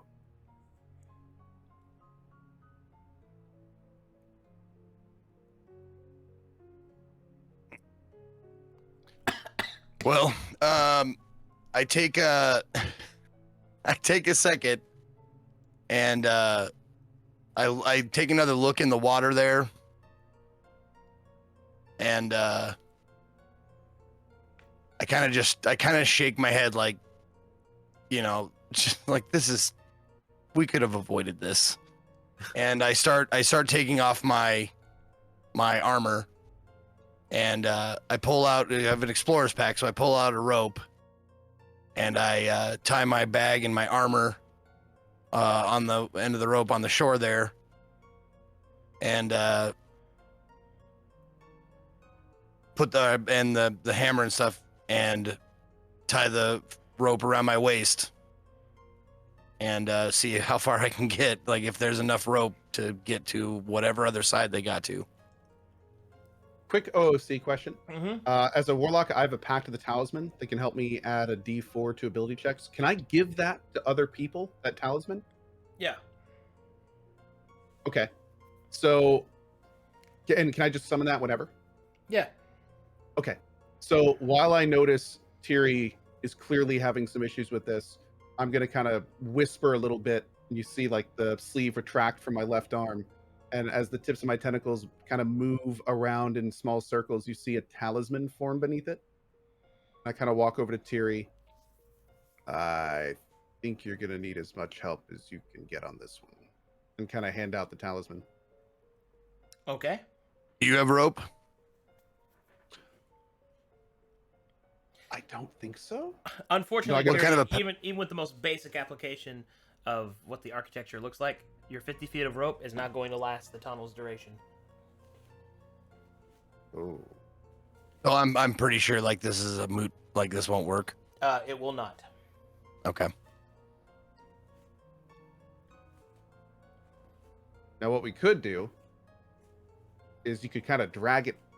Well, I should. Raw kind of tells Terry. Mayhaps if you tie a rope to your gear and we both hang on to the rope, we can pull it out wherever this tunnel ends up. I'm sorry. Say that again. You're going to try to bring all that with us through wherever that goes, right? Yes, I was going to see if the rope was long enough, but it's too risky. I can't. If we're going to get pulled and we both hang on to the rope, perhaps we can just drag it all behind us as we go through. That was my plan. That was my initial plan. Any better ideas? We find them another way without having to swim. I was not properly outfitted to swim. I'd have to leave all of my gear behind, which it's looking like I'm going to have to do anyways. So Raul kind of arches his eyebrow. I think somebody earlier mentioned how important it was for the party to stick together. I'm not suggesting we split. I'm suggesting that we find another way, but God's damn those fools. All right, I just strip off my My chainmail. Yep. I get down in my underclothes and grab the maul. And hopefully the maul doesn't weigh me down. And angrily walk into the water. Yep. Raul smiles slightly and says, shake it, baby. Okay. Boop. I have tentacles. Oh yeah, do my tentacles help me swim at all? Is there like any advantage to that? Not mechanically, no. Well, balls. I'm just imagining Raul swimming like an octopus, like expanding the arms out as far as they go, and then like pushing them all down, and then just gliding for a little while. Hey, can I squirt ink? Oh my god, no. Elliot has freshly slapped a man. Why not get an ink pouch to escape your enemies? Yeah, I'm just saying, maybe you could just do that, like Zoidberg does. Like Zoidberg. Raul walks over and squirts ink at Jerry. This shows my disapproval. Oh, there we go. We found blood earlier, and now he's squirting ink. So there we go. Campaign finished. Oh god. Ink and blood. You guys Ink did it. and blood. Woo! Yeah. Yay. Good night, everybody. And scene. Yeah. Starts river Real talk, dancing. Elliot- real talk. The second we surface, Raul walks straight over to Jerry, and also Jerry's got a slaps huge him smile. across the face. Jerry doesn't have a huge smile. Another right across the Yeah, I was gonna say Jerry has a huge makes- smile and a handprint across his face. He has You know? two handprints on his face. He makes a show of pulling his sleeve back, and you see the tentacles in his left arm twirl together to make one long tendril, and then he whips that shit right across Jerry's face. I like now he's got a handprint and like suction cup marks on his face. Dude, Tilly just walks up and starts stomping him on the stomach. It becomes a gang initiation. Oh my god! Is that one JoJo meme where like they all gather around and start Fucking stomping on a Jerry. guy? What I loved during the entire time. time, Jerry's just smiling like, I'm useful, I'm like, useful. Yeah. Blood in, blood out. Dude, we don't need enemies. We're gonna end up killing Jerry. Jerry's really excited that Raul's there, even though he got slapped. But he's blushing. Although one side blushing, one side red from being smacked. He also asks Tiri, "You're naked. That's where'd your clothes go? He still has clothes. He just got rid of his armor. Tiri, your armor's gone. You're half naked. Where'd your armor go?" You see me like stepping out of the water with an expressionless face. I look at you, and I don't say anything, but hopefully the look is enough to let you know maybe happy. shutting up right now is a good option. Arcadum, Yeah? Elliot's gonna take a look around. Okay. I roll perception. Just a Go ahead. general. Where are we? Yeah, I already rolled it. All right, with a 22, this is what you're able to determine. You are in a completely different area in the complex. It is impossible to know for certain which direction you're even standing in anymore.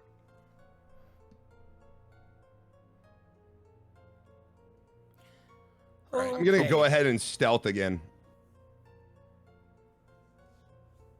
As soon as I get out of the pool, I'm going to do my last one of the day, my last divine sense, and I'm going to try and find which way the fiend is.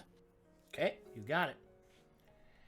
All right, with those perception checks and with you activating divine senses and all that kind of stuff, you don't really detect anything coming from this direction. Nothing to hear, no movement. But from this direction, a strong presence of evil.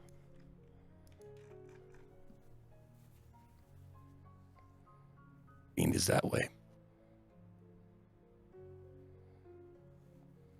Do I see anything whenever you do this, Terry? Or are you just like going, fiend is that way? Like, is there any sort of like somatic component or anything to this? It's kind of like a momentary meditation. Like I probably make like a I put my hands together and like I'm praying, kind of. Eyes closed. And then I open them and point that way. Curious group and curious skills. Indeed. Elliot just kind of mutters to himself. Elliot's starting to see what his team can actually do now, and he's kind of mystified by it. But he is trying to, stealth and kind of puts himself up against the wall here. Should I investigate? If Elliot does, Koki will follow behind in case Elliot needs support. If you can remain unseen, Koki will follow behind far enough as to not be noticed. All right. I'm gonna move up very slowly, though. The thought of some great evil is slowing my steps, where I had a little bit more confidence earlier. Am I seeing anything All right. as I move down the tunnel? Absolutely. The first thing that you notice, it's getting colder. Ooh. Elliot breathes, and he can sort of see his breath now. He finds that interesting. He can feel his skin begin to bristle. And he continues forward. Is it getting colder as I move? Mm-hmm. The closer and closer you get, the colder and colder it seems to get. Sure. And I'm just kind of creeping up every time there's a turn and just kind of peeking this, like cutting the pie, vision-wise. This is what you Koki see. kind of follows along slower and slower because he's not he hasn't acclimated to the cold. Okay. You see this.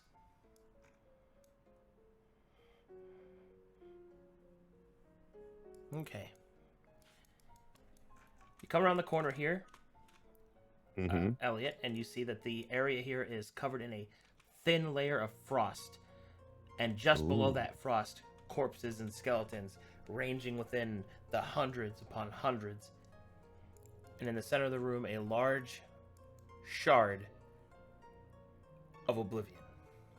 Speaking of that, it's kind of like a black opal. Okay. So like Harry Potter when, Not what's violent. his... People are freaking out in chat. That scene in Harry Potter where they're in the Black Lake and there's that one island, and there's the undead in it. Basically. Is there anything else that I see? Can I roll perception, see if I can like peer, a little bit more, if there's anything else I notice? Yeah, go ahead. Sure. Good perception check. 17. With a 17, you can see that this large stone, or whatever it is covered with marks that you do not recognize from this distance, but you do recognize the enormous blood stain beneath it. Yeah, this does not feel great. I'm gonna move back And when I do, I'm gonna like signal to Koki to kind of move back as well. All right, Koki understands and begins moving back. Yeah, we're gonna go back to the group.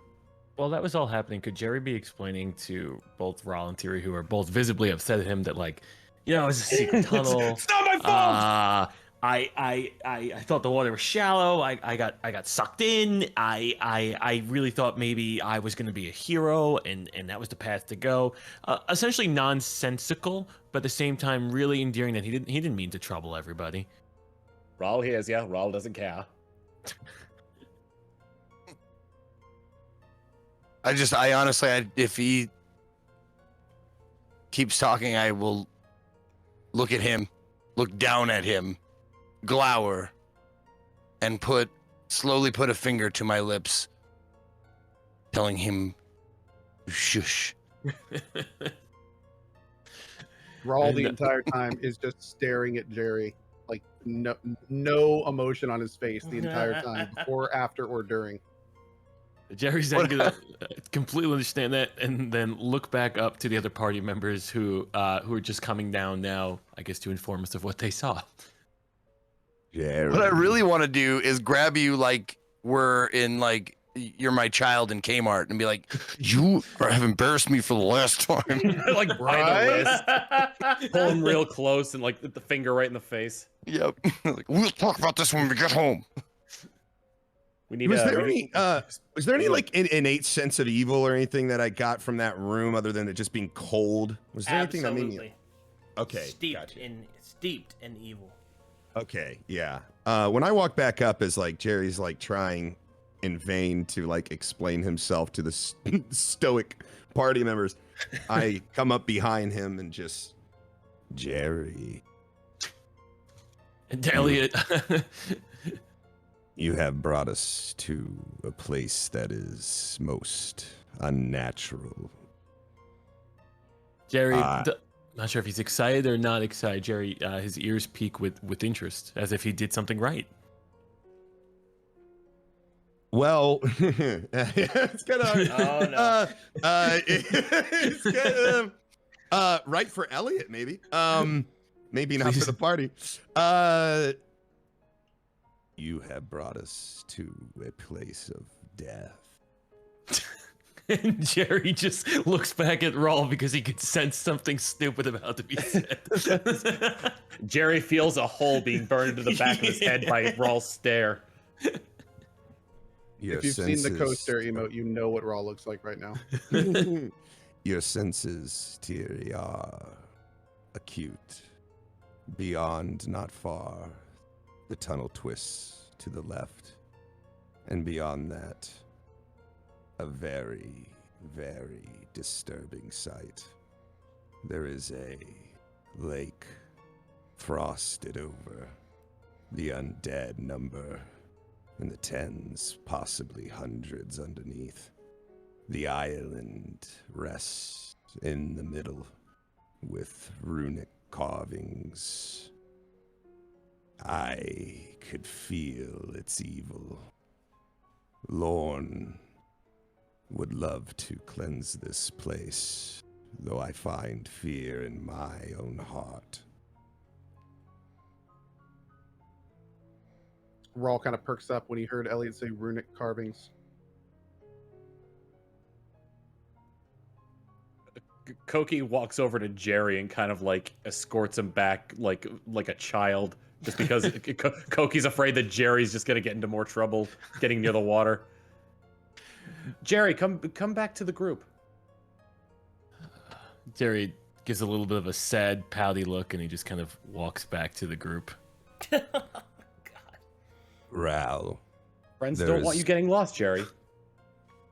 There is a sense of great evil, perhaps magical.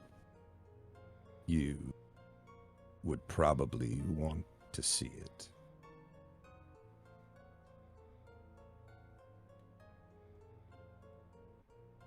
Oh. Go needs 2 seconds. God, Okay. oh, yeah. Well, Man. the great thing is, I didn't kill anybody yet, which is really exciting. I'm sorry if I'm a little off, guys. I was supposed to have my doctor's appointment before you guys, and they canceled it on me, so I have not had my sickness dealt with yet. Ooh. So. Oh, no worries, man. Take it easy. What am I seeing when I look at Thierry? What do you look like when I'm giving you guys this news? Hey, I'm back. Sorry about that. It's all good. First of all, did you mention anything about you you described all of what you saw? What you didn't see the fiend or like anything like that, right? Not that I could see. Okay, No. okay. There was I have forgotten. There is some sort of shining beacon on the island. I could not see more. I guess Jerry, when he hears that, he wants to take the initiative after getting everybody here, and I guess he just kind of asks, like, I don't know what's like, I guess like a pep speech, like, hey, how's everyone doing? We're a little down on our luck. Apologizing profusely, but really let him know that friendship is power, and he leaves. He sees Raul leaving. There goes Raul. and he turns to then, I guess, Thierry, and I'm assuming Thierry's still giving him the stoned-eyed look. So he talks to the only person who's willing to listen. Oh my Koki. god. Koki, Elliot's listening. yeah, but Elliot and I think we want different things. It's so true. Well, Koki, we gotta get the hell out of here, Koki. We gotta get the hell out of here. this is what we're here for. Actually, Actually, is not so sure, Jerry, as this may be the place where Lord Goda's wife is. Hearing Jerry say we have to get the hell out of here, Raul kind of walks back up and looks at Thierry. He's actually right. Before we go any further, we should probably try to figure out where we are, and if something does go wrong, how we're going to be out this area. Oh my god. Jerry jumps in like, exactly. Locate all immediate emergency exits first before we engage. Out of character, what's going on with Tyr's armor and weapons and stuff? Does he have that on him? He has his weapon. He doesn't have his armor. And they left that behind. There was no elaborate plan. I left it at the shore because I judged that no rope that I had, or we could whatever, would be long enough for me to like drag it through, and I didn't want to drown. There is wisdom in Jerry's words, Raoul's words. I will go now to the other side of the tunnel. And I'm going to kind of slink off. What I don't know is I'm going to the south, but Elohim knows I'm going to the south. Okay. So I'm going to go to the south. Kogi continues the same procedure as following like 10 yards behind, just to make sure Elliot doesn't need support. I'm just sort of, again, just doing like some basic scouting, just trying to stay quiet, stay to the wall. As I'm moving up, I'm peering around corners. All right, when you peer around this corner, you can see that the hallway continues for quite some time before dipping off into a strange-looking door. You'll have to get closer for more information. And I keep moving down. Okay. When you get to about there, you're able to see what the door actually is. It appears to be hidden in the stone. I speak friend and enter. Okay. The door is locked. Wow. I'm gonna do. Is there any kind of movement? Seems pretty still. Oh, okay. Sorry, the door's over there. The door is Gotcha. The door is locked and it does not seem to open. I'm gonna I'm going to roll perception, see if there is some sort of button. I'm just gonna kind of feel around the wall. Just do a more in-depth check specifically for a button or a secret of some sort. Since we're basically at a dead end, Koki comes up, and I'm actually going to cast guidance. I think it's guidance. Yep. Would Yeah, that be investigation, or would that be perception, or how would you want me to? Well, this is if you're investigating the door, it's investigation. Okay. I mean, I'm basically just looking for, like a hidden button or something. Yeah, some that's form investigation. of like That's investigation. Okay, cool. Yeah. Sure. Koki wishes to aid, and Koki reaches out and speaks another prayer in the Gekoi language. Invisible hand, give Koki divine guidance to aid Koki's task. So you add another 1d4 to that investigation roll. Sure. Okay, cool. Do you want to go ahead and roll that? I got it. Okay. Sweet. Alrighty. So a 20 then. A 20. With a 20 investigation, you're able to uncover that this door is not locked. It is barred. How, like, is it, how so? Like, are there bars going into the door, No, or is like- it literally a bar? Well, okay. Not barred as in like a wooden bar is stopping it, but it seems like there's something blocking it on the other end. It opens outward. and Oh, something's okay, okay. blocking it in. Gotcha. Thank you, Koki. That is a useful trick. However, I'm not sure I have learned much beyond that this door is barred from the other side. Kokiel, ever trying to look on the bright side of things, says, well, Elliot did learn something about the door that could be helpful to us. Elliot nods. You are a useful friend. And I walk past him over to the water and kind of look in the water and see what's going on. Despite itself, this pool is clean and clear. Does it seem like it's another one of those like pathways where if we were to kind of get in, do I see like a cave? You know, does it look like... Is the water moving? Is it standing still? The water is flowing with the rest of the complex. As you look closer into it, you can see that it's cleaner and it doesn't seem to have any blood in it. It doesn't seem to have any of the cloth in it. And as you look even closer, you can see that there are a few shining flecks of light along the bottom. Did And then somebody within arm's say reach? gold? Sorry. Is this within arm's reach? Does it look deep down? It's arm's reach. Okay, I reach down and cautiously pick it up.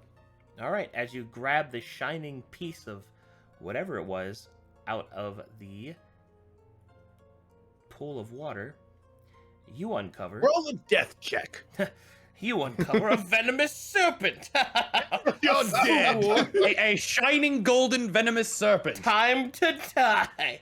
A No. Gundam smashes through the ceiling. Oh, It has jeez. bitten you with the Midas fang. You are turning to gold. What you find is a strange object, to say the least, but it appears to be a small golden statuette of a cleric screaming out at a crowd. Is there anything else that's shining in the pool, or does that seem to be it? That's it. Okay. A curious artifact. I kind of turn it over and I look it over. What's shining on it exactly?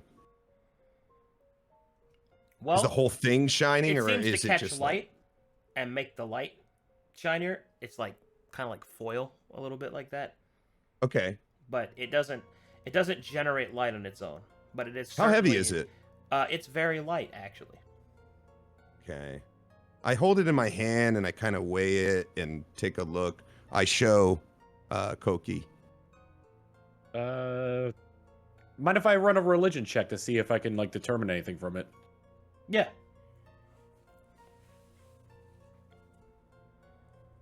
Man alive. Negative on that one. If they want to Koki roll doesn't like think it has any religious significance. Perhaps.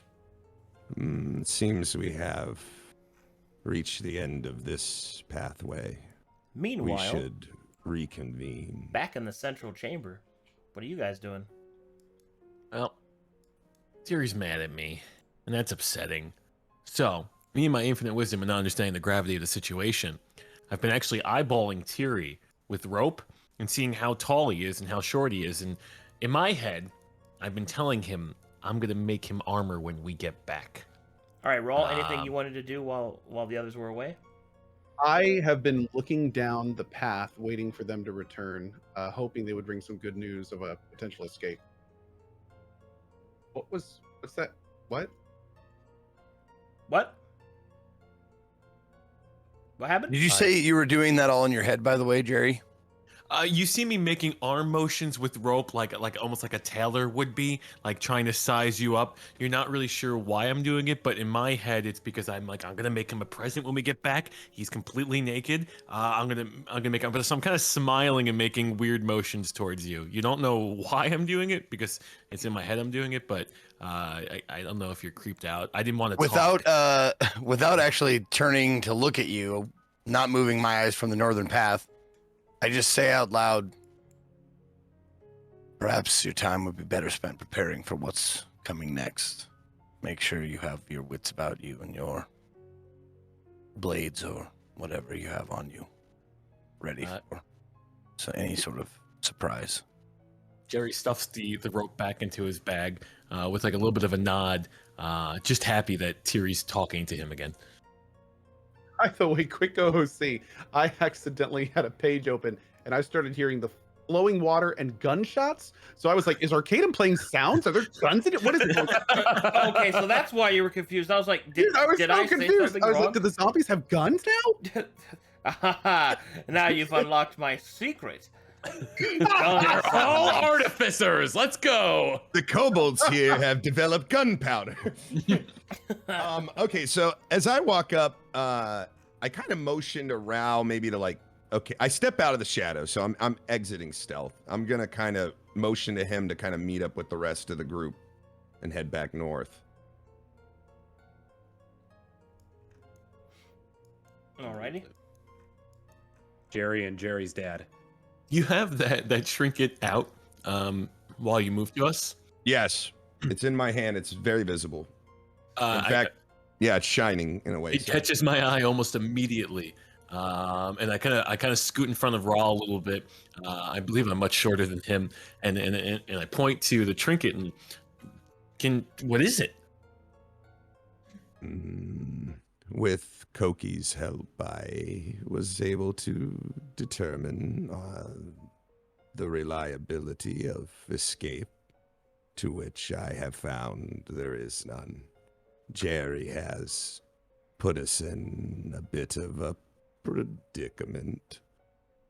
I found a door at the end of the pathway, curiously barred from the other side, and also a pool to which we found this. And I put it out, but like away from Jerry.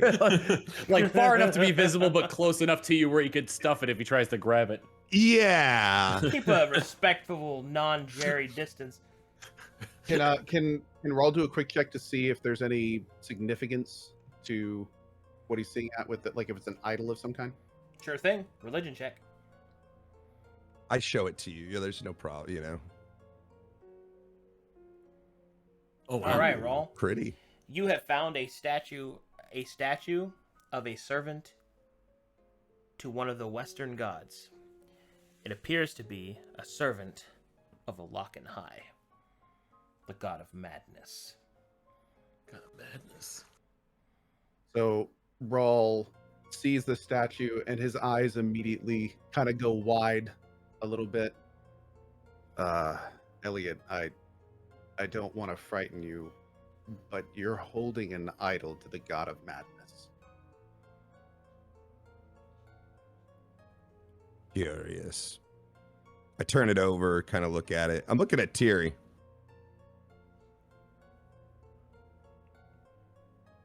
What's Tiri doing? You're looking at me. Yeah, I'm kind of like, okay, that's Ralph's take. I'm kind of holding it. I'm looking it over, but I'm also looking over at you to see like what do you have to say? Real quick, Arcadum, Yep. is is there any kind of power to these idols? Is there anything? Well, the idols themselves don't possess an innate amount of strength, but they can be used to create a shrine, and a shrine can produce magical effects by spending of faith. I look at it. I look at you. Symbols are only possess power that we give them.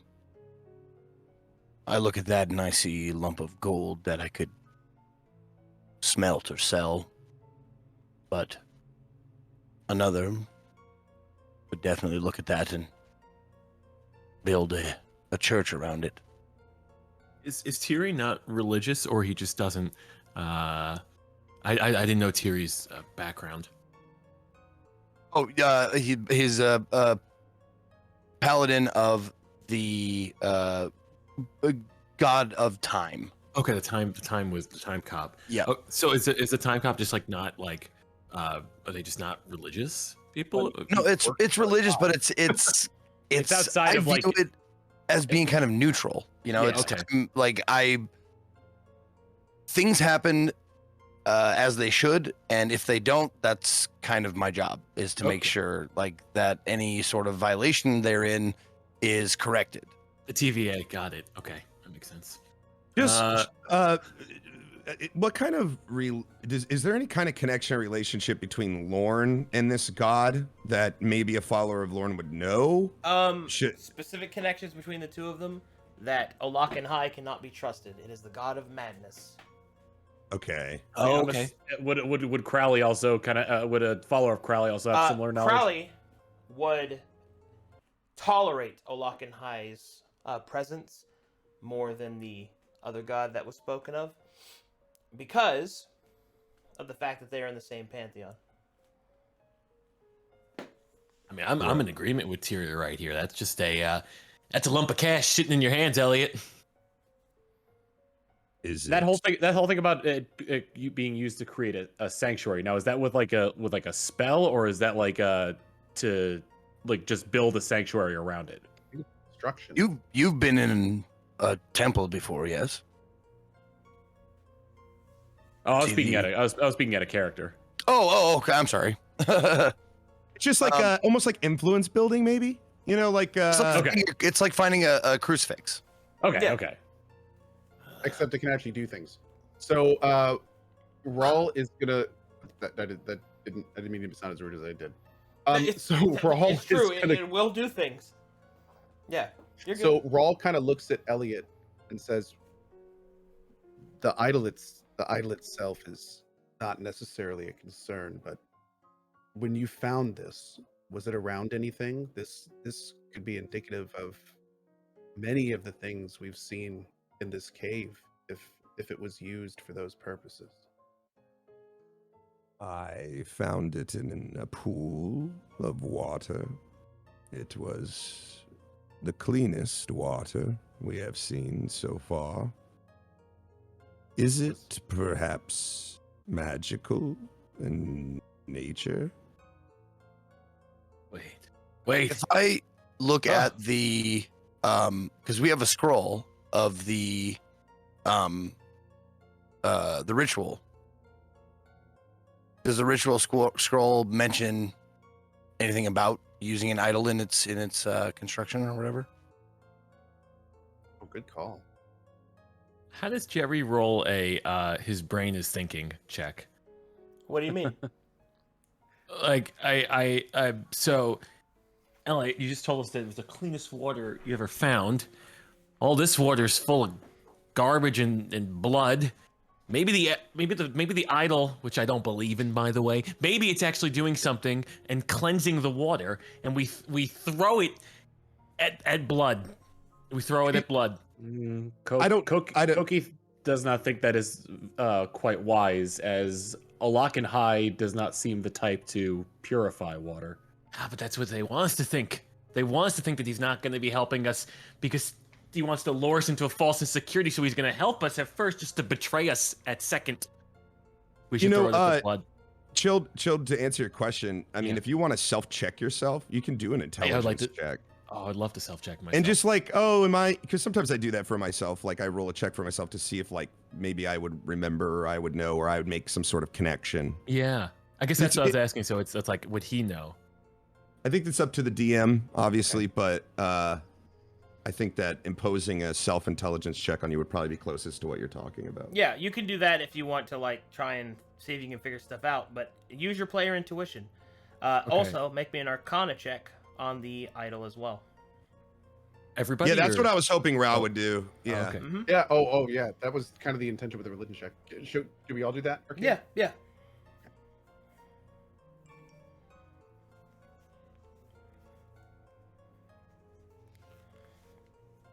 Ooh.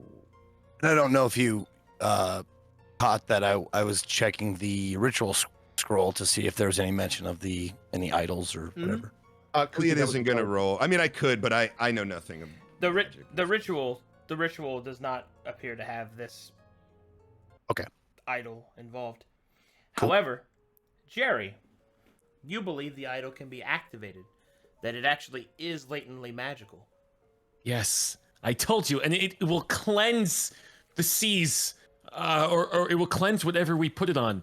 And I don't know if that's accurate or not, but that's what I'm fully believing. You believe there is some way to trigger the item? Well, we were told it is the god of madness, who, in my scientific approach, cleansed that pool of water for some ulterior motive, which means if one of us goes insane, we could cleanse the future ahead of us for an ulterior motive that doesn't benefit us but the god of madness. Rawl just kind of looks over. Or that could have just been where the fresh water comes into the cave. Or His that brain could is have been short-circuited. by the fresh water. Yeah. Knowing the god behind this idol, I am more inclined to smash it than to hand it to you. Koki agrees. That works. Look, I was 50-50 on either of those. You go, look, bro, I'm just fine with that. That's cool. Yeah. I take another look over it, you know, kind of with Ral to like kind of show him. Is there any sort of like button on it or anything like that? Like something obvious? There does not appear to be any activatable indention, button, lever, switch. Okay. Does Rawl know if something like that could be, like, obviously from earlier, Rawl knows that it could be used in a ritual, but is it knowledge that he has that could be used to potentially end a ritual? Like, could having that potentially be helpful to us later in ending something in this area? Or would that use like a different idol from a different god kind of thing? I mean, what if Basically, is there an undo button? I can't answer that. You just don't have the Okay, information.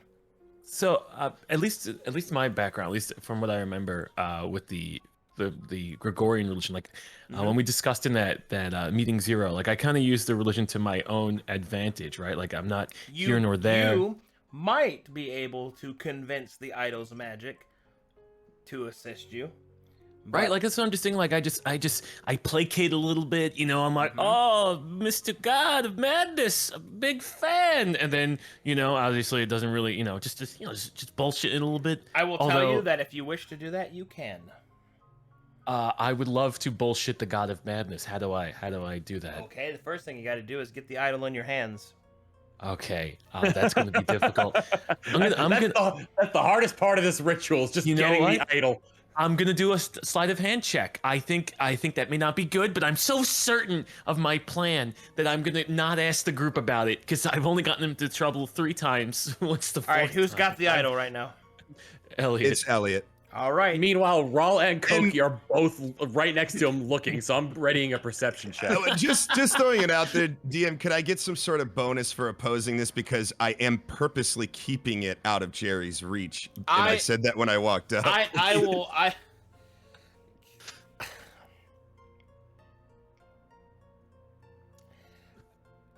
Okay, I will give you. Can I ask first, and then when they say no, because they should say no, then can I do the sleight of hand? Sure. Yeah, you can do that instead. Elliot, I really fully believe if I just bullshit this god, he'll come out And we could and he could, like, I don't know, clear the barring of the path that you said was impassable, or maybe give some more information on the giant stone thing up there that you had talked about with the symbols that none of us can read. I really feel like this is the right way. Jerry, Yeah. do you feel the most equipped in this group to be making decisions? Jerry does some actual reflecting. Oh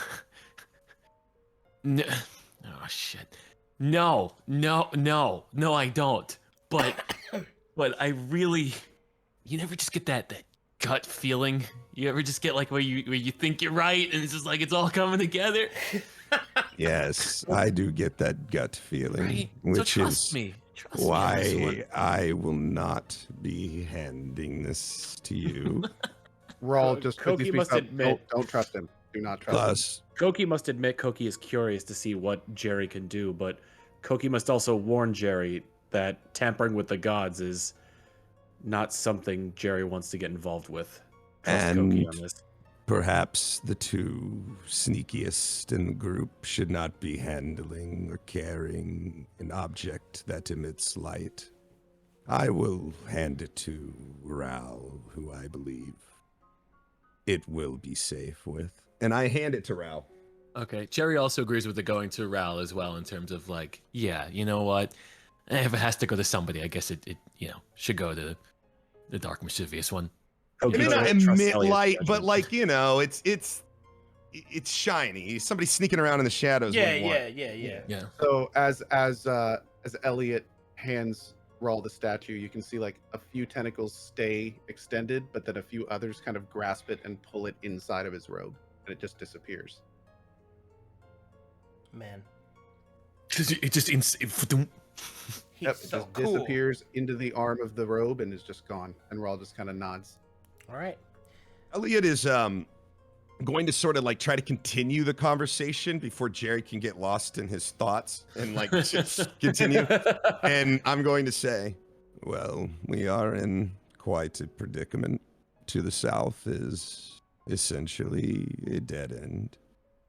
And to swim back through the pool we came in from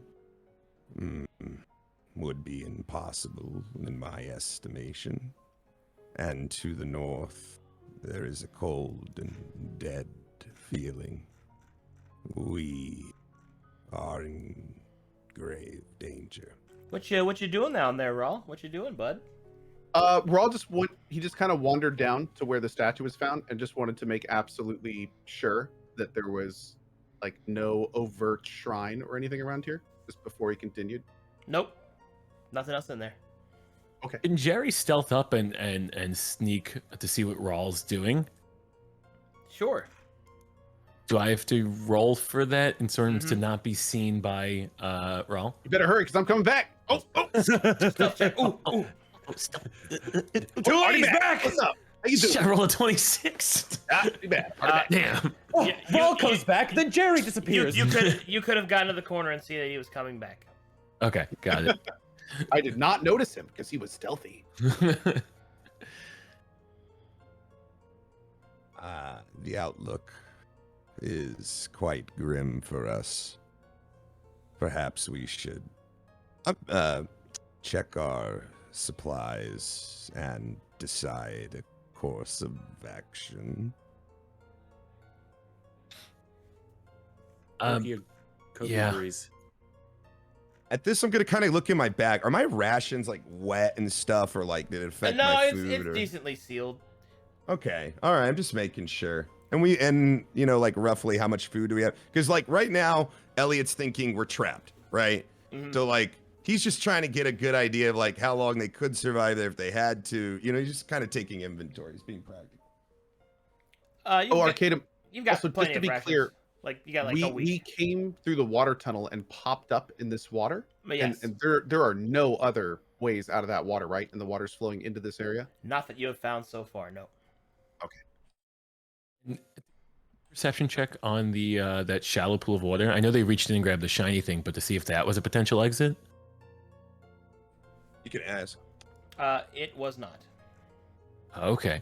I guess Jerry's gonna go down to that water where the fresh water was. Stealth, of course. Okay. And then I'm gonna roll a perception check on the water. Go ahead. Those Nimrods didn't roll a perception check. Shit. Yeah, looks pretty clear. All right. There is nothing else in the pool. Got it. And real quick, while we're waiting for Elliot to come back from the bathroom, can I roll a quick check to see if there's anything in this pool that would allow us to get out of here? I'm assuming since there's a flow into here, and the water's obviously not filling the cavern, that maybe there would be a way out. That is a fine extrapolation. The problem is that the water is flowing outward against the main tunnel that could fit you. There are smaller tunnels, but they will not fit one of your size. Okay, well. So we'd have to be like salmon. We have to swim upstream if we did want to go upstream. Well, I'm guessing with the force that you came in here with, I don't think there's going to be any swimming out of here. Yeah. Koki thinks there are only two ways to go about this. Either Koki and friends go up to Frozen Lake that Elliot scouted out before. Koki would not recommend that one. Or friends go down to the sealed door and see if we can break it open. See if friends and Koki and friends can break it open. Well, they did pay us to find this evil, and we know it doesn't get much eviler than at the end of this cave. Yeah, I think we should go up. I think if it's barred down there and we can't go through the water, we should go up, and I'll watch our backs. All kind of nods over. Jerry, what are you thinking? Was that Thierry or Jerry? Thierry. Oh, of course. Why would you ask Jerry what he's thinking? No, just making sure. Just Yeah, double checking. we're all just know what Jerry is thinking. I was waiting for you all to finish playing with your bauble and proceed All right. with the mission that we have laid out for us. So be it. You must gather your party before venturing forth. Elliot's not stealth since he feels there is no reason to be. Kind of know. It's kind of cold up here. And then, in the biting cold, Koki does not like it. as you stand out in the in just the frozen, just terrible section of the dungeon, as I said, a frigid frost seems to have enveloped the ground, and the corpses are behind a thin layer of water and ice. You can actually see several of them still underneath. The great, almost gem-like stone in the center of the room dominates the view, and it is covered in an intricate arcane sigil. If we wanted to pretend to know if we could read that, would that be like arcane? Arcana. Arcana? Yeah, that's the first thing Raul's going to try to do is decipher that as well. Okay. Same. Is it hard to stand? It is not. Oof. Okay. Raul is an idiot. Don't worry, Raul. I got this one. Jesus Christ. I'm just gonna look the room over again now that we're in. You know, I don't know what a 17 yields me. With a 17 Arcana, I've got good news, Jerry. You've seen these sigils before. At least something similar to it. This sigil is a simple sigil of opening. All you have to do is either A, find the right command word, or B, just disable it completely and then open the way. Oh God. Guys, I've seen the symbol before. All we have to do is utter the words or disable it, and we'll find forth. Essentially, this is our path out. And I think I've actually seen these symbols on the Goddess of Madness statue that Raul had put away. Could I get a closer look at that to see if they are the same symbols? No. No. Okay. Just very quickly. No. Go ahead, Jerry. Okay. I mean, at this point, crap. Okay, fair. Then, can I ask Rawl if he can look at to see if there's symbols on that statue just one more time, or symbols on the bauble statue of madness? So Rawl, at that point, you see the statue just kind of like a bulge move up the arm of one of his cloak things, and then just kind of out of nowhere, the statue comes out from his sleeve, and he starts looking around it and kind of comparing it to the rock. Yes, and what do you see, Arcadum? Say again? So I'm now holding the statue up and kind of rotating it in my tentacles and comparing it to the sigils on the rock. All right, the sigils on the rock do not appear to match the sigils on the statuesque. However, as you hold it up in front of you while facing the rock, you see that the rock isn't real. What? Is not what now? See, not real? As you gaze through the arms as it's holding up its arms, it's almost like a spyglass. In between its hands, as you look through the statue, the rock dissipates. What do you see, Rawl? Are there symbols on it? So Rawl looks over and he says, "First of all, Jerry, there are no symbols on this, but..." Son of a bitch. Oh! And then I kind of slowly walk over to Tiri, and I hand him the statue, and I say, "Tiri, hold up the statue, look between the hands, and look at the rock." I do so. Jerry's trying to get a better look because he knows he has to stay 5 feet away, and he can't really make out what's happening. And as it is revealed, the markings one by one dissipate, until all that is left behind is a dark stairwell slick with blood. Oh, wow. Do we all see this now? Yeah, you guys see it on the map. Another curious hole. Well, clever way to hide the entrance to one's lair. Jerry's 2 for 2 with finding holes, isn't that right, team? Jerry looks around to see if anybody else is going to be celebrating this, but everyone else, very stoic. Jerry doesn't understand the gravity. Koki like does his best to like try to like give Jerry kind of like a good job, but he kind of sounds condescending when Here, doing have so. an attaboy. Pretty much. That's pretty much what Koki's doing. Jerry doesn't understand the nuance of it and says, "Thank you, Koki." Rawl is going to kind of slowly approach this open pit and kind of look at the blood and try to gauge, like, is this new blood or old blood? This is new blood. It's new blood. Mm-hmm. And also, can he kind of look at the corpses that are around here and try to see if there's any, like, are these corpses that were eaten? Were they crushed and smashed into a billion pieces? Are there obvious weapon marks? These corpses, from what you can tell, have been stripped of their meats. Eaten. Upon further inspection, it seems that they have been carefully and meticulously sanded and carved. Grave robbers. Now, is this hole? Is it just straight down, or is it something we could 45 degree angle. 45 degree angle. I'm gonna roll a perception check if that's okay. Okay.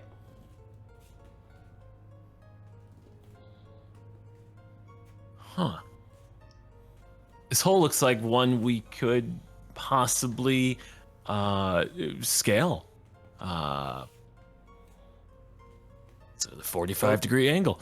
Koki, being curious, like moves closer to the edge of the hole. Rawl's right near him too. All right.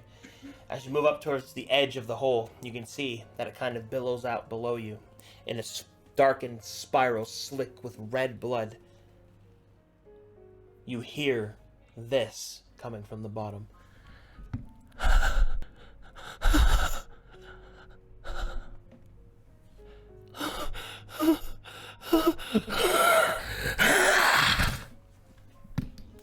Rawl steps back. It's just Jerry stealth 24. Yeah, Jerry still 24. Yeah, see ya. It's a will save for like fear, right? Yeah. Okay, just making sure. Elliot has to get past his own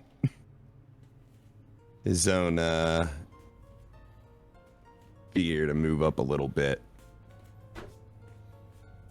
Now, when those sounds came out at first, did it sound humanoid? Like a humanoid crying? Mm-hmm. It sounded like a woman's tears, a woman crying, until it became something else entirely. Is there a skill check to understand like the noise, or essentially like it is just garbled? You only heard crying, and then it shifted into something else. Got it. As the crying was happening, Koki was preparing to like shout down after it, but then when it turned into like that roar, Koki kind of like backed off.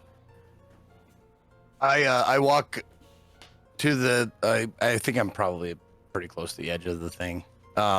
Before Jerry leaves, I take the idol, and I tap him with it, hold it out to him, and say, "Here, before you can steal it, take it." What? Really? Oh man. Miko! We were sent by Gota. There is no response. Only the soft crying echoing up from within. And then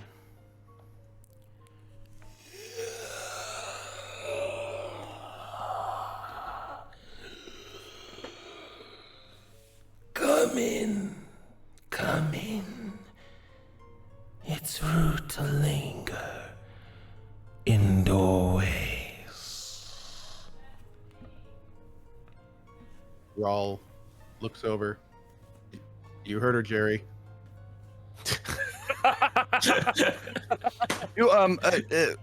In my, like, I don't know, upbringing, paladin or otherwise, is there a sense that like demons or yokai, like, are they liars? Do they give their word and they keep it, or like, is there anything like that? Like, They are as wild and varied as humankind. okay, perfect. That's what I thought. Okay, just making sure. I actually do want Jerry to walk in there because I think he misinterprets Rawls like joke, as in like it's time for you to earn some of that street cred. So he puffs up his chest a little bit and he walks in. But he's stealthed. He's stealthed and he walks in. Wait, I'm gonna roll perception to see if I see Jerry walk in because Okay. he's stealthed. This is like when Bilbo entered Smaug's domain. Yo, nat 20. You can see Jerry with the puffed up chest and like a really serious business look on his face begin to descend the steps. Yeah, I want to make sure I see him so that way Koki knows to follow in after him. Yeah, Elliot's following too because he's All right. trying to keep. Them Look what from you dying. did, Rawl. Look what you did. Great. Man, crappy attack rolls, skill checks, ability checks, and I rolled to see Jerry perfectly. You getting my death in 4K. You have great eyesight. I look right. at Raul. Oh, look at the definition on Jerry's sternum bursting through his chest. Are they going in without us? Rawl just kind of smiles. Deja vu. All right.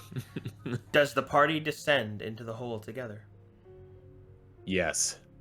If those My vote, I should say, is yes. Oh, Elliot does. Jerry's already going. He's so cool.